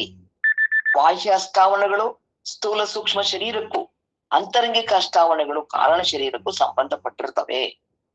ಹಾಗೆ ಸಾಧಕನಿಗೆ ಮುನ್ನ ಈ ವಿವರಣಾತ್ಮಕ ಅರಿವು, ಇದ್ರ ಬಗ್ಗೆ ಅಷ್ಟಾವರಣಗಳು ಬಹಿರಂಗ ಅಂತರಂಗ ಇದರ ಅರಿವು ಅವನಿಗೆ ಬೇಕಾಗುತ್ತೆ, ಬೇಕೇ ಬೇಕು.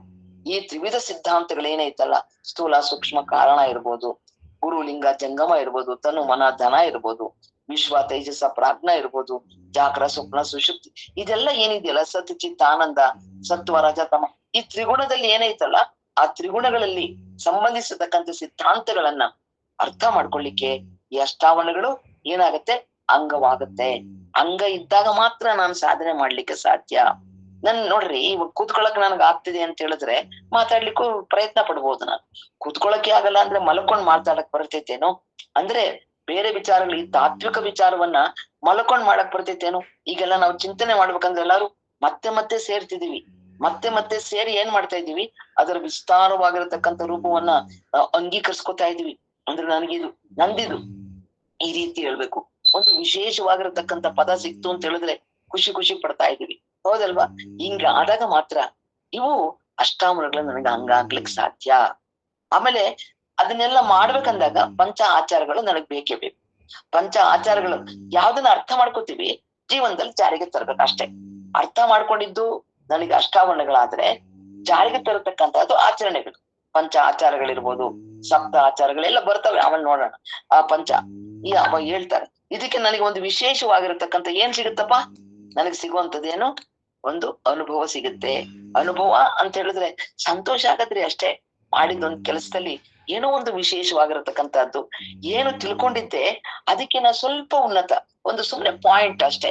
ಆ ಪಾಯಿಂಟ್ ಉನ್ನತ ಮಟ್ಟದಲ್ಲಿ ನನ್ನ ಮನಸ್ಸು ತೃಪ್ತಿಯಾಗಿರುತ್ತೆ, ಅದನ್ನ ಅಷ್ಟು ತಿಳ್ಕೊಳ್ಳುವಂಥದ್ದು. ಅದಕ್ಕೆ ಇದಕ್ಕೆಲ್ಲವೂ ಕೂಡ ಈ ತ್ರಿವಿಧ ಸಿದ್ಧಾಂತದಲ್ಲಿ ಹೇಳಿರತಕ್ಕಂಥದ್ದು ಎಲ್ಲವೂ ಕೂಡ ಈ ಅಷ್ಟಾವರಣಕ್ಕೆ ಅಂಗ ಆಗೈತೆ, ಪಂಚಾಚಾರಕ್ಕೆ ಪ್ರಾಣ ಆಗೈತೆ. ಅಷ್ಟಾವರಣ ಅಂಗ ಅಂದ್ರು ಚಟಸ್ಥಲ ಏನು ಏನ್ ಹೇಳಿದ್ರು, ಅನುಭವ ಅಂತ ಹೇಳಿದ್ರು. ಇವೆರಡಕ್ಕೂ ಅನುಭವ ಪಡ್ಕೊಳ್ಳಿಕ್ಕೆ ಪ್ರಾಣ ಚೈತನ್ಯ ಇರ್ಬೇಕಲ್ಲ. ಪ್ರಾಣನೇ ಇಲ್ದಿದ್ರೆ ಅಂಗ ಇದ್ದೇನ್ ಪ್ರಯೋಜನ, ಜಡ ಆಗ್ತೈತಲ್ಲ. ಅದಕ್ಕೆ ಈ ಆಚರಣೆಗಳೇನಿದಾವಲ್ಲ ಅವು ಪ್ರಾಣ ಸ್ವರೂಪವಾಗಿದ್ದಾವೆ. ಪ್ರಾಣ ನನ್ನ ಜೀವನದ ಅವಿಭಾಜ್ಯ ಅಂಗ, ಹೌದಲ್ಲ. ಪ್ರಾಣ ಇಲ್ದಿದ್ ಏನಾಯ್ತು, ತಗೊಂಡೋಗಿ ದಫನ್ ಮಾಡ್ತಾರೆ ನಮಗೆ, ಹೌದಲ್ಲ. ಅದಕ್ಕೇನ್ ಹೇಳ್ತಾರೆ, ಆಚರಣೆಗಳು ಪ್ರಾಣ ಸ್ವರೂಪವಾಗಿರ್ಬೇಕು. ಅದಕ್ಕೆ ಮಧ್ಯದಲ್ಲಿ ಕೊಟ್ಟಿದ್ದ ಅದನ್ನ, ಅಷ್ಟಾವರಣವೇ ಅಂಗವಾಗಿ ಪಂಚಾಚಾರವೇ ಪ್ರಾಣ. ಪ್ರಾಣ ಅಂದ್ರೆ ಸಾಮಾನ್ಯ ಅನ್ಕೊಳ್ಬೇಡ್ರಿ. ಪ್ರಾಣ ಸಾಮಾನ್ಯವಾದ ವಸ್ತು ಅಲ್ಲ, ಪರಮ ಚೈತನ್ಯದ ಉಪಾಂಶ, ಅದರದ ಪರಮ ಚೈತನ್ಯದ ಅದರ ಪ್ರತಿರೂಪವೇ ಆಗಿರತಕ್ಕಂಥದ್ದು, ಅದು ಪ್ರತಿಬಿಂಬವೇ ಆಗಿರತಕ್ಕಂಥದ್ದು ಪ್ರಾಣ ಚೈತನ್ಯ. ಸುಮ್ನೆ ನಾನು ಉಸಿರಾಡ್ತೇವೆ ಅಂತ ಹೇಳ್ತೀವಲ್ಲ, ಉಸಿರು ನನ್ನ ಸಾಮಾನ್ಯ ಭಾಷೆಯಲ್ಲಿ ಹೇಳತಕ್ಕಂಥದ್ದು. ಆದರೆ ಆ ಉಸಿರು ಪರಮ ಚೈತನ್ಯದ ಪ್ರತಿರೂಪವೇ ಆಗಿದೆ, ಅದರಿಂದ ಆವಿರ್ಭವಿಸಿದ್ದು ಅನ್ನೋದನ್ನ ನಾವು ಅರ್ಥೈಸ್ಕೊಳ್ಬೇಕು. ಅದಕ್ಕೆ ಅಲ್ಲಿ ಹೇಳ್ತಾರೆ ಈ ವಚನಗಳನ್ನ ಮುಖ್ಯನ ಇದನ್ನ ಒಂದು ವಿಸ್ತಾರವಾಗಿ ಈ ಸೃಷ್ಟಿಯ ರಹಸ್ಯವನ್ನ ಭೇದಿಸಿ ಹೇಳ್ತಾರೆ. ನಾವು ಗೊತ್ತಾಗ್ತಿದೆಯಲ್ಲ ನಮ್ಗೆ ಸೃಷ್ಟಿ ರಚನೆಗಳನ್ನ ಯಾವ ರೀತಿ ಭೇದಿಸ್ಬೇಕು, ಯಾವ ರೀತಿ ನಾವು ಅದನ್ನ ಅರ್ಥ ಮಾಡ್ಕೊಳ್ಬೇಕು. ಈ ಕರುಣಾಸಿಗೆಯನ್ನು ನೋಡ್ತಿದ್ದೀರಿ, ಈಗ ಬರ್ತದೆ ಹೆಂಗೆ ಬೇರೆ ಬೇರೆಯವರ ದೃಷ್ಟಿಯಲ್ಲಿ ಸೃಷ್ಟಿ ಹೆಂಗಾಯ್ತು ಅಂತ ಹೇಳಿದ್ರು, ನಂತರದಲ್ಲಿ ಅದರದ ವಿಸ್ತಾರ ಹೇಳ್ಕೊತ ಬರ್ತಾರಲ್ಲ, ಅವಾಗೆಲ್ಲ ನಮಗ್ ಅರಿವಿಗೆ ಬರ್ತೈತಿ. ಹಾಗೆ ಇಲ್ಲಿನೂ ಕೂಡ ನಾವು ಯಾವಾಗ ಸುದೀರ್ಘವಾಗಿ ಒಂದೇ ವಿಚಾರವನ್ನ ಚಿಂತನೆ ಮಾಡ್ಕೋತ ಬರ್ತೀವಲ್ಲ. ಈಗ ನೋಡ್ರಿ, ಪ್ರಾರಂಭದಲ್ಲಿ ಒಂದು ಹೆಣ್ಣು ಮಗಳು ಮದ್ವೆ ಆಗಿ ಗಂಡನ ಮನೆಗ್ ಬಂದ ಪಾಪ ಅಡಿಗೆ ಮನೆ ಕೆಲಸ ಗೊತ್ತಿರಲ್ಲ, ಅಲ್ಲಿ ಯಾರಾದ್ರೂ ಒಬ್ರು ಹೇಳ್ಕೊಡ್ತಾರೆ ಅಂದ್ರೆ ಸರಿ. ಬರ್ತಾ ತಾನೇ ಮಾಡ್ಲಿಕ್ಕೆ ಪ್ರಾರಂಭ ಮಾಡ್ತಾಳಲ್ಲ, ತಾನೇ ಎಷ್ಟು ಜನ ಬಂದ್ರು ಅಡಿಗೆ ತಯಾರು ಮಾಡ್ಲಿಕ್ಕೆ ರೆಡಿ ಆಗ್ತಾಳೆ. ಪ್ರಾರಂಭದಲ್ಲಿ ಇರೋದಿಲ್ಲ, ಮಾಡ್ತಾ ಏನಾಗುತ್ತೆ, ಆಕೆಗೆ ಸುಲಭ ಆಗತ್ತೆ, ಕಲ್ತ್ಕೋತಾಳೆ. ಇದಕ್ ಹಾಕ್ಬೇಕು, ಇಷ್ಟು ಜನಕ್ಕೆ ಅಂದ್ರೆ ಇಷ್ಟೇ ಉಪ್ಪು ಹಾಕ್ಬೇಕು, ಇಷ್ಟೇ ಖಾರ ಹಾಕ್ಬೇಕು, ಗೊತ್ತಾಗತ್ತೆ. ಹಾಗೇನೆ ಇಲ್ಲಿನೂ ಕೂಡ ಅದು ಬೇರೆ ಇದು ಬೇರೆ ಅಂತಲ್ಲ, ಎರಡೂ ಒಂದೇ. ಅಲ್ಲಿ ಹೆಂಗೆ ಅಭ್ಯಾಸ ಮಾಡಿ ಅದನ್ನ ಒಂದು ಸಾಧನೆಯ ಆಧಾರದ ಮೇಲೆ ಅರ್ಥ ಮಾಡ್ಕೊಂಡೆ, ಹಾಗೆ ಇಲ್ಲಿನೂ ಕೂಡ ನಾನು ಸಾಧನೆ ಮಾಡಿ ಬರೀ ಅಲ್ಲಿ ಉಣ್ಣದು ತಿನ್ನೋದಂತಲ್ಲ, ಇದನ್ನು ಉಣ್ಬೇಕು. ಈ ಅಷ್ಟಾವರಣಗಳ ಸಾಧನೆಯೂ ಕೂಡ ಉಣ್ಬೇಕು ನಾವು. ಅದನ್ನ ಮಾಡಿದಾಗ ನನ್ಗೆ ನನ್ನ ಅಂತರಂಗದಲ್ಲಿ ಯಾರ್ಯಾರು ಏನೇನ್ ತತ್ವ ಮಾಡ್ತಿದ್ರು ಅದು ಎಷ್ಟು ವಿಸ್ತಾರ ಆಗ್ತಾ ಇದೆ ನಿಮ್ಗೆ ಗೊತ್ತಿರ್ಬೇಕು, ನನಗೆ ಹೇಳಕ್ ಬರಂಗೇ ಇಲ್ಲ, ಅಷ್ಟು ವಿಸ್ತಾರ ಹಾಕೋತ ಹೋಗ್ತಾ ಇದೆ. ಆ ವಿಸ್ತಾರ ಯಾವಾಗಾಯ್ತು, ನೀವು ಸುದೀರ್ಘವಾಗಿ ಅದನ್ನ ಅಧ್ಯಯನ ಮಾಡಿದಾಗ ಆಯ್ತು. ಸುಮ್ನೆ ಇಷ್ಟು ದಿವಸ ಮಾಡ್ತಿದ್ದಿಲ್ಲ, ಇಲ್ಲ, ಇತ್ತು ಇರ್ಲಿಲ್ಲ, ಈಗಿದೆ, ಇನ್ನು ವಿಸ್ತಾರ ಆಗ್ತಾ ಇದೆ, ಹೌದಲ್ಲ. ಈ ಒದಿಕೆಗಳು ಪ್ರತಿಯೊಂದು ತತ್ವವನ್ನು ಕೂಡ ಸ್ವತಂತ್ರವಾದ ಲಕ್ಷಣಗಳಿದ್ದಾವೆ. ಇವುಗಳೆಲ್ಲವೂ ಕೂಡ ವಚನಗಳ ಮೂಲಕ ಎಷ್ಟೊಂದು ವಿಸ್ತಾರ ಆಗಿರೋದನ್ನ ನಾವು ನೋಡ್ತಾ ಇದ್ದೀವಿ. ಒಂದೊಂದು ತತ್ವವು ಕೂಡ ತನ್ನದೇ ಆಗಿರತಕ್ಕಂಥ ಸ್ವಂತಿಕೆ. ನೋಡ್ರಿ, ಅಲ್ಲಿಂಗ ತತ್ವ ಹೇಳ್ದೆ ಅಂದ್ರೆ ಜಂಗಮ ತತ್ವ ನಿರಾಕಾರ ಮಾಡಂಗಿಲ್ಲ. ಜಂಗಮ ತತ್ವ ಅದರದೇ ಬೇರೆ ನಿಲುವು, ಲಿಂಗ ತತ್ವದೇ ಬೇರೆ ನಿಲುವು, ಗುರು ತತ್ವನೇ ಬೇರೆ, ಪಾದೋದಕವೇ ಬೇರೆ. ಆದರೆ ನಿಮ್ಗೆಲ್ಲ ಅರ್ಥ ಆಗಿರ್ಬೇಕು, ಇವು ಒಂದನ್ನು ಬಿಟ್ಟು ಒಂದು ಪ್ರಕಟ ಆಗ್ಲಿಕ್ಕೆ ಸಾಧ್ಯನೇ ಇಲ್ಲ, ಸಾಧ್ಯ ಇಲ್ಲ. ಅವು ಒಂದಕ್ಕೊಂದು ಅವಿನಾಭಾವ, ಅದಿದ್ರೆ ಇದು, ಇದಿದ್ರೆ ಅದು, ಅಷ್ಟೇ. ಆ ರೀತಿಯ ಸಂಬಂಧವನ್ನ ಪಡ್ಕೊಂಡಿರೋಂಥದ್ದು, ಹೌದಲ್ವಾ. ಎಲ್ಲ ನಿಮ್ಗೆ ಅರ್ಥ ಆಗ್ತಾ ಇದೆ ಅಂತ ನನಗನ್ಸುತ್ತೆ ಈಗ. ಅದಕ್ಕೆ ತನ್ನದೇ ಆದ ಇದೊಂದು ಪ್ರತಿಯೊಂದು ತತ್ವ ಕೂಡ ಸ್ವಂತಿಕೆಯಿಂದ ಐತ್ರಿ. ಸ್ವಂತ ಅದರದ್ದು ಸ್ವಂತವಾಗಿ ಪರಾವಲಂಬಿ ಅಲ್ಲ, ಸ್ವಾವಲಂಬಿ ಆಗಿರತಕ್ಕಂಥದ್ದು. ಇದಿಷ್ಟೇ ಅಂತ ಹೇಳಂಗಿಲ್ಲ, ಅದನ್ನ ವಿಸ್ತಾರವಾಗಿರತಕ್ಕಂಥ ರೂಪವನ್ನು ಕೊಡತಕ್ಕಂಥದ್ದು. ಒಂದೊಂದು ತತ್ವವು ಕೂಡ ತನ್ನದೇ ಆದ ಸ್ವಂತಿಕೆಯ ಸಾರವನ್ನ ಸಾರುತ್ತಿದೆ. ಅವೆಲ್ಲವೂ ಕೂಡ ಅವಿನಾಭಾವ ಸಂಬಂಧದಿಂದ ಕೂಡಿದೆ ಅನ್ನೋದನ್ನ ನಾವು ನೋಡ್ತೀವಿ. ಇನ್ನ ಹೌದಪ್ಪ, ಇಷ್ಟೊಂದು ವಿಚಾರ ಎಲ್ಲ ಹೇಳಿದ್ರಿ, ಅಷ್ಟಾವರಣ ತಿಳ್ಕೊಂಡು ನಮ್ಗೆ ಏನಾಗ್ಬೇಕು, ಅಚ್ಚುಕಟ್ಟಾಗಿ ಗಂಡ ತಂದು ಕೊಡ್ತಾರೆ, ಮನೇಲಿ ಅಡಿಗೆ ಮಾಡ್ತೀವಿ, ಮಕ್ಕಳು ಓದ್ಕಂತವೆ, ಸಾಕಲ್ಲ, ಇನ್ನೇನಕ್ಕೆ. ಅಲ್ಲ, ಅಷ್ಟಾವರಣ ಅದರಿಂದ ಸಾಮಾಜಿಕ ಸಂಪರ್ಕ, ವ್ಯಕ್ತಿಯ ಅಂತರಂಗ. ಯಾವಾಗ ನಾವು ಪಕ್ಕದ ಮನೆಯವ್ರ ಜೊತೆ ತುಂಬಾ ಆತ್ಮೀಯತೆಯನ್ನ ಬೆಳೆಸ್ಕೊಳ್ಬೇಕು, ನಾವು ಮಾಡಿದ್ದು ಅವ್ರಿಗೆ ಕೊಡ್ಬೇಕು, ಅವ್ರು ಮಾಡಿದ್ದು ನಾವು ತಿನ್ಬೇಕು, ನಾವೆಲ್ಲ ಜೋಡಿಸಿ ಎಲ್ಲಾದ್ರೂ ಹೊರಗಡೆ ಇದೈತಲ್ಲ, ಇದು ಸಾಮಾಜಿಕವಾಗಿ ಆಯ್ತು. ಈ ಆಂತರಂಗಿಕವಾಗಿ ಅಂತರಂಗಿಕವಾಗಿ ನಾವು ಈ ಅಷ್ಟಾವರಣಗಳನ್ನ ನಾನು ಅಂತರಂಗಿಕವಾಗಿ ಪಾಲಿಸಿ ಪ್ರಾರಂಭ ಮಾಡ್ದಂತ ಹೇಳಿದ್ರೆ ಆ ಹೊರಗಿನ ಸಂಪರ್ಕ ಎಷ್ಟು ರುಚಿ ಇತ್ತಲ್ಲ ಅದೇನೋ ಹಾಳಾಗತ್ರಿ 1-2 ದಿವಸ ಅಷ್ಟೇ. 3ನೇ ದಿವಸ ಅವ್ರಲ್ಲಿ ಏನೋ ತಪ್ಕೊಂಡ್ವಿ ಅಂತ ಹೇಳಿದ್ರೆ ಅವ್ರು ಮಾತಾಡ್ಸೋದೇ ಬಿಟ್ಬಿಡ್ತೀವಿ ನಾವು. ಆದ್ರೆ ಇವು ಹಿಂಗಲ್ಲ. ಇವು ನನ್ನ ಬಹಳ ವ್ಯಕ್ತಿಗತವಾದಂತೆ ಇದು ಕೂಡ ನನ್ನ ಅಂತರಂಗನ ಬಹಳ ಶುದ್ಧ ಮಾಡ್ತವೆ ಈ ಅಷ್ಟಾವರಣಗಳು. ಸಮತಾವಾದದ ತತ್ವವನ್ನ ಪ್ರತಿಪಾದಿಸತಕ್ಕಂತ ಕ್ರಿಯೆ ಈ ಅಷ್ಟಾವರಣಗಳಲ್ಲೈತೆ. ಯಾವಾಗ ನಾವು ಇದನ್ನ ಆಚರಣೆಗೆ ತಂದು ಒಂದು ಧಾರ್ಮಿಕ ನೆಲೆಗಟ್ಟಿನ ಮೇಲೆ ನೈತಿಕ ಸೌಧವನ್ನ ಕಟ್ಲಿಕ್ಕೆ ಪ್ರಾರಂಭ ಮಾಡ್ತೀವಲ್ಲ, ಈ ಅಷ್ಟಾವರಣಗಳು ನಮಗೆ ಸಹಕಾರಿಯಾಗಿ ಕೆಲಸ ಮಾಡ್ತವೆ. ಆಗ ಈ ಸಾಮಾಜಿಕ ಸ್ವಾಸ್ಥ್ಯವನ್ನಿರ್ಬೋದು ಅಥವಾ ಕಾಪಾಡಿಕೊಳ್ಳ ಇದಕ್ಕೆ ಪರಿಣಾಮಕಾರಿಯಾಗಿ ನಮ್ ಜೊತೆ ಇರ್ತವೆ. ಅಷ್ಟಾವರಣಗಳು ಸಾಧಕನ ಮನಸ್ಸನ್ನ ಶುದ್ಧಿಗೊಳಿಸುತ್ತೆ, ಬದುಕನ್ನ ಉನ್ನತಿಯ ಮಾರ್ಗಕ್ಕೆ ಕೊಂಡೊಯ್ತೆ. ಅಷ್ಟಾವರಣಗಳು ಸಾಧಕನ ಬದುಕಿಗೆ ಸಂಕೇತಗಳಾಗಿವೆ. ಸುಮ್ನೆ ಒಂದು ತೋರ್ಸದ ದಾರಿ ಮಾರ್ಗರಿ. ನಾವು ಹೋಗ್ತಿರ್ತೀವಿ ಎಲ್ಲೋ, ನಮ್ಗೇನ್ ಗೊತ್ತಿದೆ 500 ಕಿಲೋಮೀಟರ್ ಇಲ್ಲಿಂದ ಕೂಡಲ ಸಂಗಮ ಅಂತ ಎಲ್ಲೋ ಹೋಗ್ತಿರ್ತೀವಿ, ಎಷ್ಟೆಷ್ಟು ಗೊತ್ತಿಲ್ಲ. ಅಲ್ಲಿ ಒಂದು ಮೈಲ್ ಸ್ಟೋನ್ ಅಂತ ಇರುತ್ತೆ, ಸೂಜಿ ತೋರಕಲ್ಲು ಇರುತ್ತೆ, ತೋರಗಲ್ಲು ಅದರಲ್ಲಿ ಹೇಳುತ್ತೆ ಇಲ್ಲಿಂದ ಇಲ್ಲಿಗೆ ಹೋದ್ರೆ ಇನ್ನ 190 ಕಿಲೋಮೀಟರ್, ಇನ್ನು ಮುಂದಿನ ಊರಿಂದು ಎಲ್ಲಾನು ಬರ್ದಿರ್ತಾರೆ. ಅದು ನಮ್ಗೆ ಒಂದು ಮಾರ್ಗದರ್ಶಿ. ಹಾಗೆ ಹಂತ ಹಂತವಾಗಿ ನಾನು ಮೇಲಿಗೆ ಏರ್ತಾ ಏನಾಗುತ್ತೆ, ಈ ಅಷ್ಟಾವರಣಗಳು ನನ್ನಲ್ಲಿ ಎಲ್ಲ ತಾನೇ ಅರಳಕ್ಕೆ ಶುರುವಾಗ್ತಾವ್. ಇಷ್ಟು ಚೆನ್ನಾಗಿ ಅರಳತವೆ ಅಂತ ಹೇಳಿದ್ರೆ ನಾವು ಹೊರಗಿಂದ ಬೇಕಾಗಿಲ್ಲ. ನಮಗೆ ನಮ್ಮ ಒಳಗಡೆನೆ ನಮ್ಗೆ ಐಸ್ ಕ್ರೀಮ್ ಮಾಡಕ್ ಚೆನ್ನಾಗ್ ಗೊತ್ತಿದೆ ಅಂತ ಅಂದಾಗ ಮನೆಯಲ್ಲೇ ಹಾಲು ಕಾಯಿಸಿ ಅದೇನದು ಕೆನೆ ಎಲ್ಲ ತೆಗೆದು ಏನ್ ಮಾಡ್ಕೊಂಡು ಅದಕ್ಕೆ ಹಾಕತಕ್ಕಂಥದ್ದು ಇಂಗ್ರೀಡಿಯೆಂಟ್ಸ್ ಎಲ್ಲ ತಗೊಂಬಂದ್ ನೀನ್ ಮಾಡಿ ಮನೇಲಿ ಇಡ್ರಿ. ನೀವಲ್ಲಿ 100 ರೂಪಾಯಿ ಕೊಟ್ಟು ತಗೊಂಬಂದ್ ತಿನ್ನೋದು ಐಸ್ ಕ್ರೀಮು 3 ದಿವಸ ತಿನ್ಬೋದು ನಮ್ಮಲ್ಲಿ ಮಾಡಿದ್ದು 1 ಲೀಟರ್ ಆಗಿ. ಹೌದಲ್ಲ? ಈ ಕ್ರಿಯೆ ನಿಮಗ್ ಗೊತ್ತಿದೆ ಅಂದ್ರೆ ಹೊರಗಿಂದ ಯಾಕೆ ತರ್ತೀರಿ? ತರಲ್ಲ, ಮನೆಯಲ್ಲೇ ಮಾಡ್ತೀರಿ. ಹೌದಲ್ಲ? ಜಾಮ್ ಮಾಡೋದಿರ್ಬೋದು. ಅಂದ್ರೆ ಮಕ್ಳಿಗೆ ಇಷ್ಟ ಆಗತ್ತೆ, ಮಾಡ್ಬೇಕು. ಅದಕ್ಕೆ ನಾನು ಹೇಳ್ತೀನಿ, ಹೀಗೆ ನಾನ್ ಪೂರ್ತಿ ಕಲ್ತ್ಕೊಂಡ್ರೆ ಏನಾಗತ್ತೆ, ಪರರ ಮನೆಗೆ ಯಾಕಪ್ಪ ಹೋಗ್ಬೇಕು, ಅವ್ರ ಮನೇಲಿ ಅದೇನು ಹೇಳ್ತಾರಲ್ಲ, ಕದ ತಿನ್ನೋಳ ಮನೆಗೆ ಹಪ್ಪಳಕ್ ಹೋದೆ ಅನ್ನಂಗೆ ಅವಳಿಗೆ ಏನು ಸಿಕ್ಲಿಲ್ಲ, ಕದ ಕಡ ಅಂತ ಕಡ್ಕೊಂಡ್ ತಿಂತಿದ್ರ, ಹಪ್ಪಳ ಕೊಡ್ರಿ ಹಪ್ಪಳ ತಿಂತಿದ್ದೀರಾ, ಹಂಗ ಆಗಲ್ಲ. ಆಯ್ತಲ್ಲ? ಹೀಗೆ ಅಷ್ಟಾವರಣಗಳನ್ನ ಸಾಧಕನ ಮನಸ್ಸನ್ನ ಶುದ್ಧಿಗೊಳಿಸುತ್ತೆ, ಬದುಕನ್ನ ಉನ್ನತಿಯ ಮಾರ್ಗಕ್ಕೆ ಕರ್ಕೊಂಡು ಹೋಗುತ್ತೆ. ಅಷ್ಟಾವರಣಗಳು ಸಾಧಕನ ಮನಸ್ಸಿ ಅಂದ್ರೆ ಬದುಕಿಗೆ ಸಂಕೇತಗಳಾಗಿವೆ. ಏನು? ಗುರು ಪರಿಪೂರ್ಣ ಜ್ಞಾನ ಆದರೆ ಲಿಂಗ ಭಕ್ತನ ಮನದ ಸಂಕೇತ. ಜಂಗಮ ಮನದೊಳಗಿನ ಜ್ಞಾನ ಆದರೆ ವಿಭೂತಿ ಜ್ಞಾನ ಪ್ರಕಾಶದ ಸಂಕೇತ. ರುದ್ರಾಕ್ಷಿ ಜ್ಞಾನದ ಸಾರ ವೃಷ್ಟಿಯಾದರೆ ಮಂತ್ರ ಭಕ್ತನ ನಾಮ ಸಂಕೇತ. ಪಾದೋದಕ ಜ್ಞಾನ ಸಾರವಾದರೆ ಪ್ರಸಾದ ಸಾಧಕನ ತೃಪ್ತಿ. ಅಷ್ಟಾವರಣಗಳು ಬಹಿರಂಗದ ವಿಷಯಗಳಲ್ಲ, ಒಳಗಿನಿಂದ ಮಾಡತಕ್ಕಂಥ ನಿರಾಕಾರ ಜ್ಞಾನ ಸ್ವರೂಪದಲ್ಲೈತಿ. ಅದನ್ನ ನಾವು ಅರ್ಥ ಮಾಡ್ಕೊಳ್ಬೇಕಲ್ಲ. ಇದೆ ಬಹಿರಂಗದ ಅಷ್ಟಾವರಣಗಳು, ಅಂತರಂಗದ ಅಷ್ಟಾವರಣಗಳು ಇದೆ. ಅರಿವಿನಲ್ಲಿ ಗುರುವಾಗಿ ಇದೆಯಲ್ಲ, ಅದ್ ನಾನು ಮಾಡ್ಕೊಳ್ಬೇಕು. ಗುರು ಯಾವ ರೀತಿ ಇರ್ತಾನೆ? ಗುರು ನನಗೆ ಇಷ್ಟವಾಗಿ ಬರ್ತಾನೆ, ಲಿಂಗ ನನಗೆ ಪ್ರಾಣವಾಗುತ್ತೆ, ಜಂಗಮ ಅದು ಭಾವ ಸ್ವರೂಪವಾಗಿ ನಿಲ್ಲುತ್ತೆ, ನಿರಾಕಾರ ಸ್ವರೂಪವಾಗಿ. ಪ್ರಸಾದವೇ ಪ್ರಸಾದ ಇದ್ರೆ ಮಾತ್ರ ನಾನ್ ನಾಳೆ ಬೆಳಿಗ್ಗೆ ಎದ್ದೇಳಕ್ಕಾಗೋದು. ಇವತ್ತೊಂದ್ ದಿವಸ ಒಂದೊತ್ತು ಪ್ರಸಾದ ಇರ್ಲಿಲ್ಲ ಅಂದ್ರೆ ನಾಳೆಗ್ ಸುಸ್ತು. ಯಾಕೆ? ಅಯ್ಯೋ ನೆನ್ನೆ ರಾತ್ರಿ ಊಟ ಮಾಡಕ್ಕೆ ಆಗ್ಲಿಲ್ಲ, ಇವತ್ತು ನಾಳೆ ಸುಸ್ತು ನಮ್ಗೆ. ಪಾದೋದಕವೇ ಶರಣ, ವಿಭೂತಿ ಅಂತರಂಗದ ಪ್ರಕಾಶ. ರುದ್ರಾಕ್ಷಿ ಚತುರ್ದಶ ಇಂದ್ರಿಯಗಳಂತ ಹೇಳ್ತಾರೆ. ಮಂತ್ರವೇ ಷಟ್ ಪ್ರಕಾರವಾದ ಮಂತ್ರ ತಂತ್ರ. ಇಷ್ಟೊಂದೆಲ್ಲ ವಿಚಾರಗಳು ಗೊತ್ತಾಯ್ತು.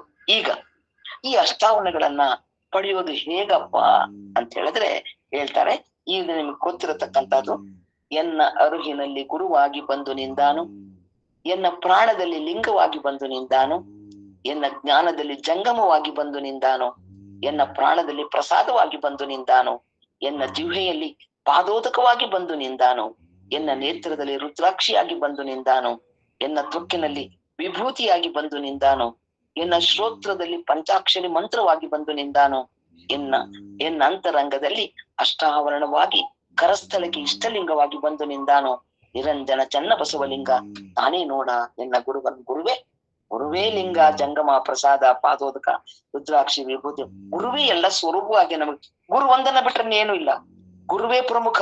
ಗುರುವಿನ ಬೇರೆ ಬೇರೆ ಮುಖಗಳಿವಷ್ಟೇ, ಗುರುವೇ ಎಲ್ಲವೂ ಕೂಡ ಒಂದೇ ತತ್ವವನ್ನ ನಾವು ಅರ್ಥ ಮಾಡ್ಕೊಳ್ಬೇಕು. ಅದು ಗುರು ತತ್ವ. ಗುರುವಿನಿಂದಲೇ ಎಲ್ಲವನ್ನೂ ಹೊರಹೊಂದಿರ್ತಕ್ಕಂಥದ್ದು, ಗುರುವಿನಿಂದಲೇ ಎಲ್ಲವೂ ಇದೆಲ್ಲ ನಮಗೆ ಅರ್ಥ ಆಗುವಂಥದ್ದು. ಅದಕ್ಕೆ ಹೇಳ್ತಾರೆ, ಅಷ್ಟಾವರಣಗಳು ವಂಶ ಪಾರಂಪರ್ಯವಾಗಿ ಬಂದೋದಲ್ಲ, ನಮ್ಮಪ್ಪ ಕೊಟ್ಟಿದ ಆಸ್ತಿ, ನಾನು ಒಬ್ಬಳೆ ಮಗಳ ಅಂತ ಬರ್ಕೊಟ್ಟಿರ್ತಾರೆ. ಇಲ್ಲ, ಸುಮ್ನೆ ಹೇಳ್ತಿದ್ದೀನಿ. ನಮ್ಮ ಅಪ್ಪ ಬರ್ಕೊಟ್ಟಿದ್ದ ಆಸ್ತಿ ನನಗೆ ಅಂತ ಹೇಳಿದ್ರೆ ನನಗ್ ಅಷ್ಟೇ ಇರ್ತದೆ. ಇದು ನಾನು ರುಚಿಸಿದ್ದಲ್ಲ, ನಾನು ಕಷ್ಟಪಟ್ಟು ದುಡ್ದಿದ್ದಲ್ಲ, ನಮ್ಮಪ್ಪ ಕಷ್ಟಪಟ್ಟು ದುಡ್ದಿರೋದು. ಹೌದಾ? ಅದನ್ನ ಏನ್ ಮಾಡ್ತೀನಿ ನಾನು, ಬೇಕಾದಷ್ಟು ನಾನು ಒಳ್ಳೆ ಸಕಾರಾತ್ಮಕ ಮನೋಭಾವ ಇತ್ತು ಅಂತ ಹೇಳಿದ್ರೆ ಯಾರ್ಗಾನ ನಾನಿಲ್ಲಿ ಸಿಟಿಲಿ ಇದ್ದೀನಿ, ಕೆಲಸದಲ್ಲಿ ಇದ್ದೀನಿ ಅಂದ್ರೆ ಅವ್ರಿಗೆ ಏನೋ ಉಳುಮೆ ಮಾಡ್ಕೊಳಕ್ ಅವ್ರಿಗೆ ಕೊಡ್ತೀನಿ. ಏನಾದ್ರೂ ವರ್ಷಕ್ಕೆ ಇಷ್ಟು ಕೊಡ್ರಿ ಅಂತ ಕೇಳ್ಕೊತೀನಿ. ಇಲ್ಲ ಅಂದ್ರೆ ಏನ್ ಮಾಡ್ತೀನಿ, ಅದನ್ನ ಮಾರಾಟ ಮಾಡಿ ಆ ದುಡ್ಡಲ್ಲಿ ಜೀವನವನ್ನ ಸಾಗಿಸ್ತೇನೆ. ನಿರರ್ಥಕವಾಗಿ ಜೀವನವನ್ನ ಕಳೆದು ಬಿಡ್ತೀನಿ ನಾನು. ಆದರೆ ಈ ಅಷ್ಟಾವರಣಗಳು ವಂಶ ಪಾರಂಪರ್ಯ. ಈಗ ನೋಡ್ರಿ, ನಮ್ಮನೇಲಿ ಕೂಡ ಸಾಕಷ್ಟು ಜನ, ಒಂದ್ 8 ಜನ ಮಕ್ಕಳು ನಾವು. 8 ಜನ ಮಕ್ಕಳಲ್ಲಿ ಯಾರು, ಎಲ್ಲಾರ್ಗು ಪ್ರಯತ್ನ ಪಟ್ಟಾಯ್ತು, ಯಾರು ಬರ್ಲಿಲ್ಲ. ಅಷ್ಟಾವರಣಗಳ ಬಗ್ಗೆ ಹೇಳುವಂತ ಯಾರು ಬರ್ಲಿಲ್ಲ. ನಿಮ್ ಪೂಜೆ ಮಾಡೋರೇ ಇಲ್ಲ. ಬಗಲ್ಗಾಕಂತಾರೆ. ಏನ್ ಮಾಡ್ತೀರಿ, ಕೇಳಿ ಕೇಳಿ ಸಾಕಾಯ್ತು, ಕೈ ಬಿಟ್ಟಾಯ್ತು. ಹಂಗೆ ಹೇಳ್ದೆ, ನಾನ್ ಬಂದಿದ್ದೀನಿ ಅಂತಲ್ಲ, ನಿಮ್ ಸಾನ್ನಿಧ್ಯದಿಂದ ನನಗೂ ಒಂಚೂರು ಬೆಳಕಷ್ಟೇ. ಹೌದಲ್ವಾ? ಹಂಗೆ ಇರ್ಬೇಕಾದ್ರೆ ವಂಶ ಪಾರಂಪರ್ಯವಾಗಿ ಬಂದಿರತಕ್ಕಂಥದ್ದಲ್ಲ, ಇದು ಸದ್ಗುರುವಿನ ಸಂಸ್ಕಾರದಿಂದ ಪಡ್ಕೊಳ್ಳತಕ್ಕಂಥ ಇಷ್ಟಲಿಂಗ ದೀಕ್ಷೆ ಏನಾಯ್ತಲ್ಲ, ಸಂಸ್ಕಾರಗೊಂಡ ಸಾಧಕನೇ ಅವ್ನ್ ಪ್ರಾರಂಭದಲ್ಲಿ ಯಾವುದ್ರಿ ಗುರುವಾಗ್ತಾನೆ, ಲಿಂಗ ಅನ್ಕೋತಾನೆ, ಜಂಗಮ ಆಗ್ತಾನೆ, ಜಂಗಮವಾಗಿ ಪೂಜೆಗೊಳ್ತಾನೆ, ಅಕ್ಷರಗಳ ಮಂತ್ರ ಆಗತ್ತೆ, ಭಸ್ಮ ಜ್ಞಾನ ಪ್ರಕಾಶ ಆಯ್ತು ಅಂದ್ರೆ ಮರದ ಬೀಜಗಳು ರುದ್ರಾಕ್ಷಿ ಅನ್ಸ್ಕೊಳ್ತವೆ, ನೀರು ಪಾದೋದಕ್ಕಾಗತ್ತೆ, ಆಹಾರ ಪ್ರಸಾದ ಆಗತ್ತೆ. ಇವೆಲ್ಲವೂ ಅಷ್ಟಾವರಣಗಳ ಸ್ಥೂಲ ರೂಪ. ಭಕ್ತನು ಪರಶಿವ ಸ್ವರೂಪವಾದ ಅಷ್ಟಾವರಣಗಳನ್ನ ಧರಿಸಿದಾಗ ಪರಶಿವನೆಂಬ ಭಾವ ನೆಲೆಗೊಳ್ಳುತ್ತೆ.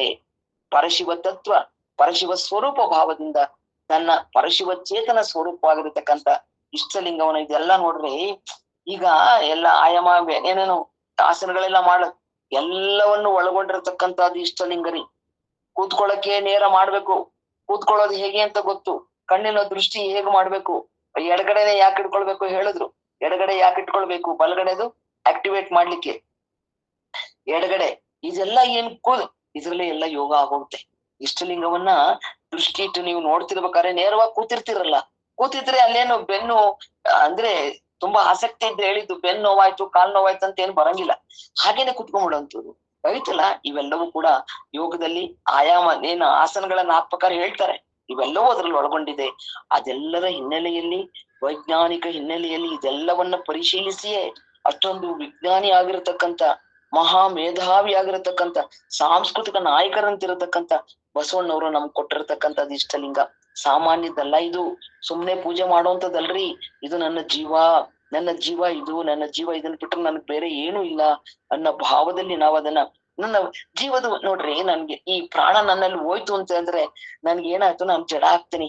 ಏನಾಗ್ತಾರೆ, 1-2 ಗಂಟೆ ಟೈಮ್ ಇಟ್ಕೊಂಡಿರ್ಬೋದು, ಆಮೇಲೆ ದಫನ್ ಮಾಡ್ಬಿಡ್ತಾರೆ. ಹಂಗಲ್ಲ ಇದು. ಇದೈತಲ್ಲ, ಇದು ನನ್ಗೆ ಸಕಲ ಎಲ್ಲ ಚೈತನ್ಯವನ್ನ ರೂಢಿಸಿಕೊಳ್ಳಲಿಕ್ಕೆ ನನಗಿರತಕ್ಕಂಥದ್ದು ಏಕಮಾತ್ರ ಸಾಧನ ಇಷ್ಟಲಿಂಗ. ಆ ಇಷ್ಟಲಿಂಗದ ನಿರೀಕ್ಷಣೆ ಇರ್ಬೋದು. ಇಷ್ಟಲಿಂಗವನ್ನ ಬೆಳಿಗ್ಗೆ ಎದ್ದ ತಕ್ಷಣ ನನ್ನ ಕ್ರಿಯಾತ್ಮಕವಾಗಿ ನನ್ನ ಜೀವನದಲ್ಲಿ ಅದನ್ನೇ ಮಾಡತಕ್ಕಂಥದ್ದು ಏನೈತಲ್ಲ, ಅದು ನಾವು ಯಾವತ್ತೂ ಮರೆಯಬಾರ್ದು.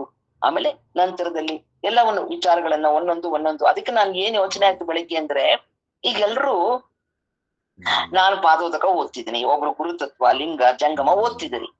ಅವ್ರಿಗೆ ಆಯಾ ಒಂದು ಸಬ್ಜೆಕ್ಟ್ ಅಲ್ಲಿ ಆಯಾ ಒಂದು ಪರಿಣಿತಿಯನ್ನ ಪಡ್ಕೊಳ್ತಾ ಇದ್ದಾರೆ. ಹಾಗೆ ಅದಕ್ಕೆಲ್ಲ ಒಂದು ರೂಪವನ್ನು ಕೊಟ್ಟು, ಗುರುತತ್ವಕ್ಕೆ ಒಂದು ವಿಶೇಷವಾಗಿರತಕ್ಕಂಥ ರೂಪವನ್ನ, ನಿಮ್ಮದೇ ಆಗಿರತಕ್ಕಂಥ ಒಂದು ಮುನ್ನುಡಿಯನ್ನ ಬರೆದು ಯಾಕದನ್ನ ರೆಡಿ ಮಾಡಬಾರ್ದಂತ ನನ್ಗನ್ನಿಸ್ತು. ಎಲ್ಲವನ್ನು ಒಟ್ಟಿಗೆ ಭಾರತಿ ನೋಡ್ತಾಳೆ ಅಂತ ಹೇಳಕ್ ಹೋಗ್ಬೇಡ್ರಿ, ಭುವನವರು ನೋಡ್ತಾರೆ ಅಂತ ಹೇಳ್ಬೇಡ್ರಿ. ನಿಮ್ಮದು ನೀವು ಅದಕ್ಕೊಂದು ರೂಪ ಕೊಟ್ಕೊಳ್ರಿ. ನಿಮ್ಮದು ನೀವು ಅದನ್ನ, ನೀವು ಅದಕ್ಕೆ ಓನರ್. ನೀವು ಅದರ ಒಂದು ಸೃಷ್ಟಿಗೆ, ಆ ಒಂದು ಹೊರಹೊಮ್ಮಿರತಕ್ಕಂತ ಸೃಷ್ಟಿ, ಹೊಸ ಚೇತನ ಏನ್ ಬಂದೈತಲ್ಲ, ಆ ವಚನಗಳನ್ನ ವಿಸ್ತಾರ ಮಾಡೋದಿರ್ಬೋದು, ವಚನಗಳಿಗೆ ಪ್ರಶ್ನೆಗಳನ್ನ ಹಾಕಿ ಅದ್ರ ಕೆಳಗಡೆ ಕೊಟ್ಟು ಅದೆಲ್ಲ ಏನೋ ಹಂತವಾಗಿ ಏನೇನ್ ಬರ್ಬೇಕು, ಗುರುತತ್ವ ಅಂದ್ರೆ ಏನು, ಮೊದಲು ಗುರುವಿಗೆ ಪರಿಭಾಷೆ, ಗುರು ಅಂದ್ರೆ ಯಾರು, ಗುರುವಿನಲ್ಲಿ ಇರತಕ್ಕಂಥ ಪ್ರಭೇದ, ಗುರುವಿನ ಮಹತ್ವ ಏನೆಲ್ಲ ಹೇಳ್ಕೊಂಡ್ ಬರ್ತಿರಲ್ಲ, ಅದೆಲ್ಲ ಒಂದು ಸಿಸ್ಟಮ್ಯಾಟಿಕ್ ಆಗಿ ಜೋಡಿಸಿ ಅದಕ್ಕೊಂದು ಮುನ್ನುಡಿಯನ್ನು ಬರೆದ್ರೆ ಹೆಂಗಿರುತ್ತೆ. ನೀವೇ ನಮ್ಮ ಹತ್ರ ಬರಂಗಿಲ್ಲ, ನೀವೇ ನಮ್ಮ ಒಬ್ಬರ ತತ್ವ ಇನ್ನೊಬ್ಬರ ಹತ್ರ ಬರಂಗಿಲ್ಲ, ಬೇಕಾದ್ರೆ ಕೊಡ್ರಿ ನೋಡೋಣ. ಆದರೆ ನಿಮ್ಮದೇ ತತ್ವಗಳನ್ನ ನೀವೇ ಒಂದು ರೂಪ ಕೊಟ್ರೆ ಹೇಗಿರುತ್ತೆ ಅನ್ನೋದು ಬೆಳಗ್ಗೆ ಮನಸ್ಸಿಗೆ ಬಂತು, ನಿಮ್ಗೆ ಎಡೆ ಮಾಡಿದ್ದೇನೆ. ಇದಿಷ್ಟು ನನ್ನ ಅಂತರಂಗಕ್ಕೆ ಅರಿವಾಗಿರ್ತಕ್ಕಂಥದ್ದು. ಸರ್ವರಿಗೂ ಭಕ್ತಿಯ ಶರಣಾರ್ಥಿಗಳು.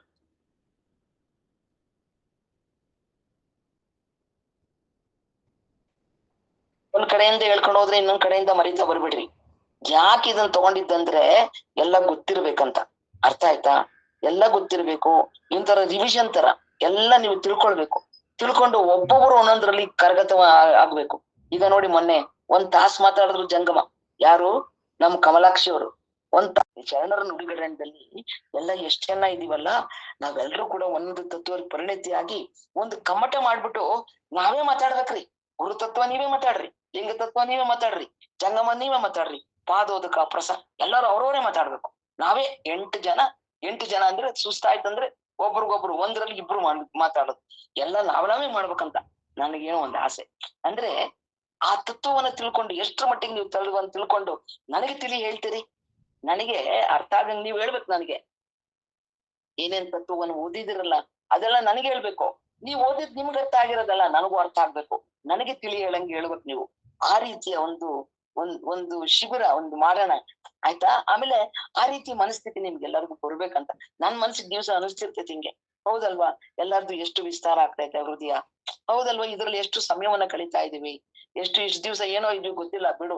ಆ ದಿನಗಳನ್ನ ನಾನು ಯೋಚನೆ ಮಾಡೋದ್ ಬೇಡ. ಈಗ ಎಷ್ಟಾಗಿದೆ, ನಾನ್ ಯಾಕೆ ಆಗ್ಬಾರ್ದಂತ ನಿಮ್ಗ್ ಅನಿಸ್ತಿಲ್ವಾ? ನೀವೆಲ್ಲ ಆಗ್ಬೇಕಂತ ನನಗ್ ಅನಿಸ್ತಾ ಇತ್ತಪ್ಪ, ನಿಮ್ಗ್ ಅನಿಸ್ತಿದ್ಯೋ ಏನೋ ನನ್ಗೆ ಗೊತ್ತಿಲ್ಲ. ಹೌದಲ್ವಾ? ಶರಣಾರ್ಥಿ ಶರಣಾರ್ಥಿ. ಶರಣಾರ್ಥಿ ಅವರೇ, ಸಾಧನಾ ವಸ್ತುಗಳು, ಸಾಧ್ಯ ವಸ್ತು ಇರ್ತಾರೆ, ಗುರುಲಿಂಗ ಜಂಗಮ ಪೂಜ್ಯ ವಸ್ತುಗಳು, ರುದ್ರಾಕ್ಷಿ ಮಂತ್ರ ಸಲಕರಣೆಗಳು, ಪಾದೋದಕ ಪ್ರಸಾದ ಅದನ್ನ ಬರತಕ್ಕಂತ ಪರಿಣಾಮ ಅಂತಾರೆ. ಅದಲ್ಲ, ಅದಕ್ಕೆ ವಿಶೇಷವಾಗಿ ಹೇಳಿದ್ದು ಇದು ಪರಶಿವನಿಂದ ಉದಯವಾದವು ಅಂತ ಹೇಳಿದ್ದು. ಇದು ಆಗಿದ್ದ ಅಲ್ರಿ, ನಾನು ಭಾರತಿ ಅಂದ್ರೆ ಬರೀ ಕೈ ಅಲ್ಲ, ಬರೀ ಕಾಲ್, ಬರೀ ಮುಖ ಅಲ್ಲ, ಎಲ್ಲವೂ ಸೇರೆ ಭಾರತಿ. ಹೌದಲ್ವಾ? ಹಂಗೆ ಒಂದು ನನ್ನ ಶರೀರದ ಒಂದು ಅಂಗಾಂಗವು ಬೇರೆ ಬೇರೆ ಅಲ್ಲ, ಅವೆಲ್ಲ ಜೋಡ್ ದೇಹ ಆಗೈತಿ. ಹೌದಲ್ವಾ? ಹಂಗ್ ತಿಳ್ಕೊಂಬಿಡ್ರಿ. ಅಲ್ಲ ಹಂಗ ಅಲ್ಲವರೇ, ನಾವ್ ತಿಳ್ಕೊಂತೀವಿ, ಬೇರೆಯವ್ರಿಗೆ ಹೇಳ್ಬೇಕಾದ್ರೆ ಅದು ಹೇಳ್ತಾ ಇದ್ದೀನಿ. ಇವಾಗ ಮಕ್ಳಿಗೆ ಕ್ಲಾಸ್ ತಗೊಂತೀವಲ್ಲ, ಮಕ್ಳಿಗೂ ಹೇಳ್ಕೊಡ್ತೀವಲ್ಲಮ್ಮ, ಅದನ್ನು ನನಗೆ ಹೇಳಿ. ಅಂದ್ರೆ ಹೇಳ್ಕೊಡ್ಬೇಕಾದ್ರೆ ಈಗ ನಾವೇ ತಪ್ಪು ಹೇಳ್ಕೊಟ್ಬಿಟ್ರೆ ಹೆಂಗೆ ಅಂತ ಅದು ಹೇಳ್ತಿದ್ದೀನಲ್ಲ ನಾನಿಲ್ಲಿ. ಬೆಲ್ಲ ನಾವ್ ಯಾವ ಕಡೆ ಮುರ್ಕೊ ತಿಂದ್ರು ಸಿಹಿನೇ ಅಲ್ವಾ?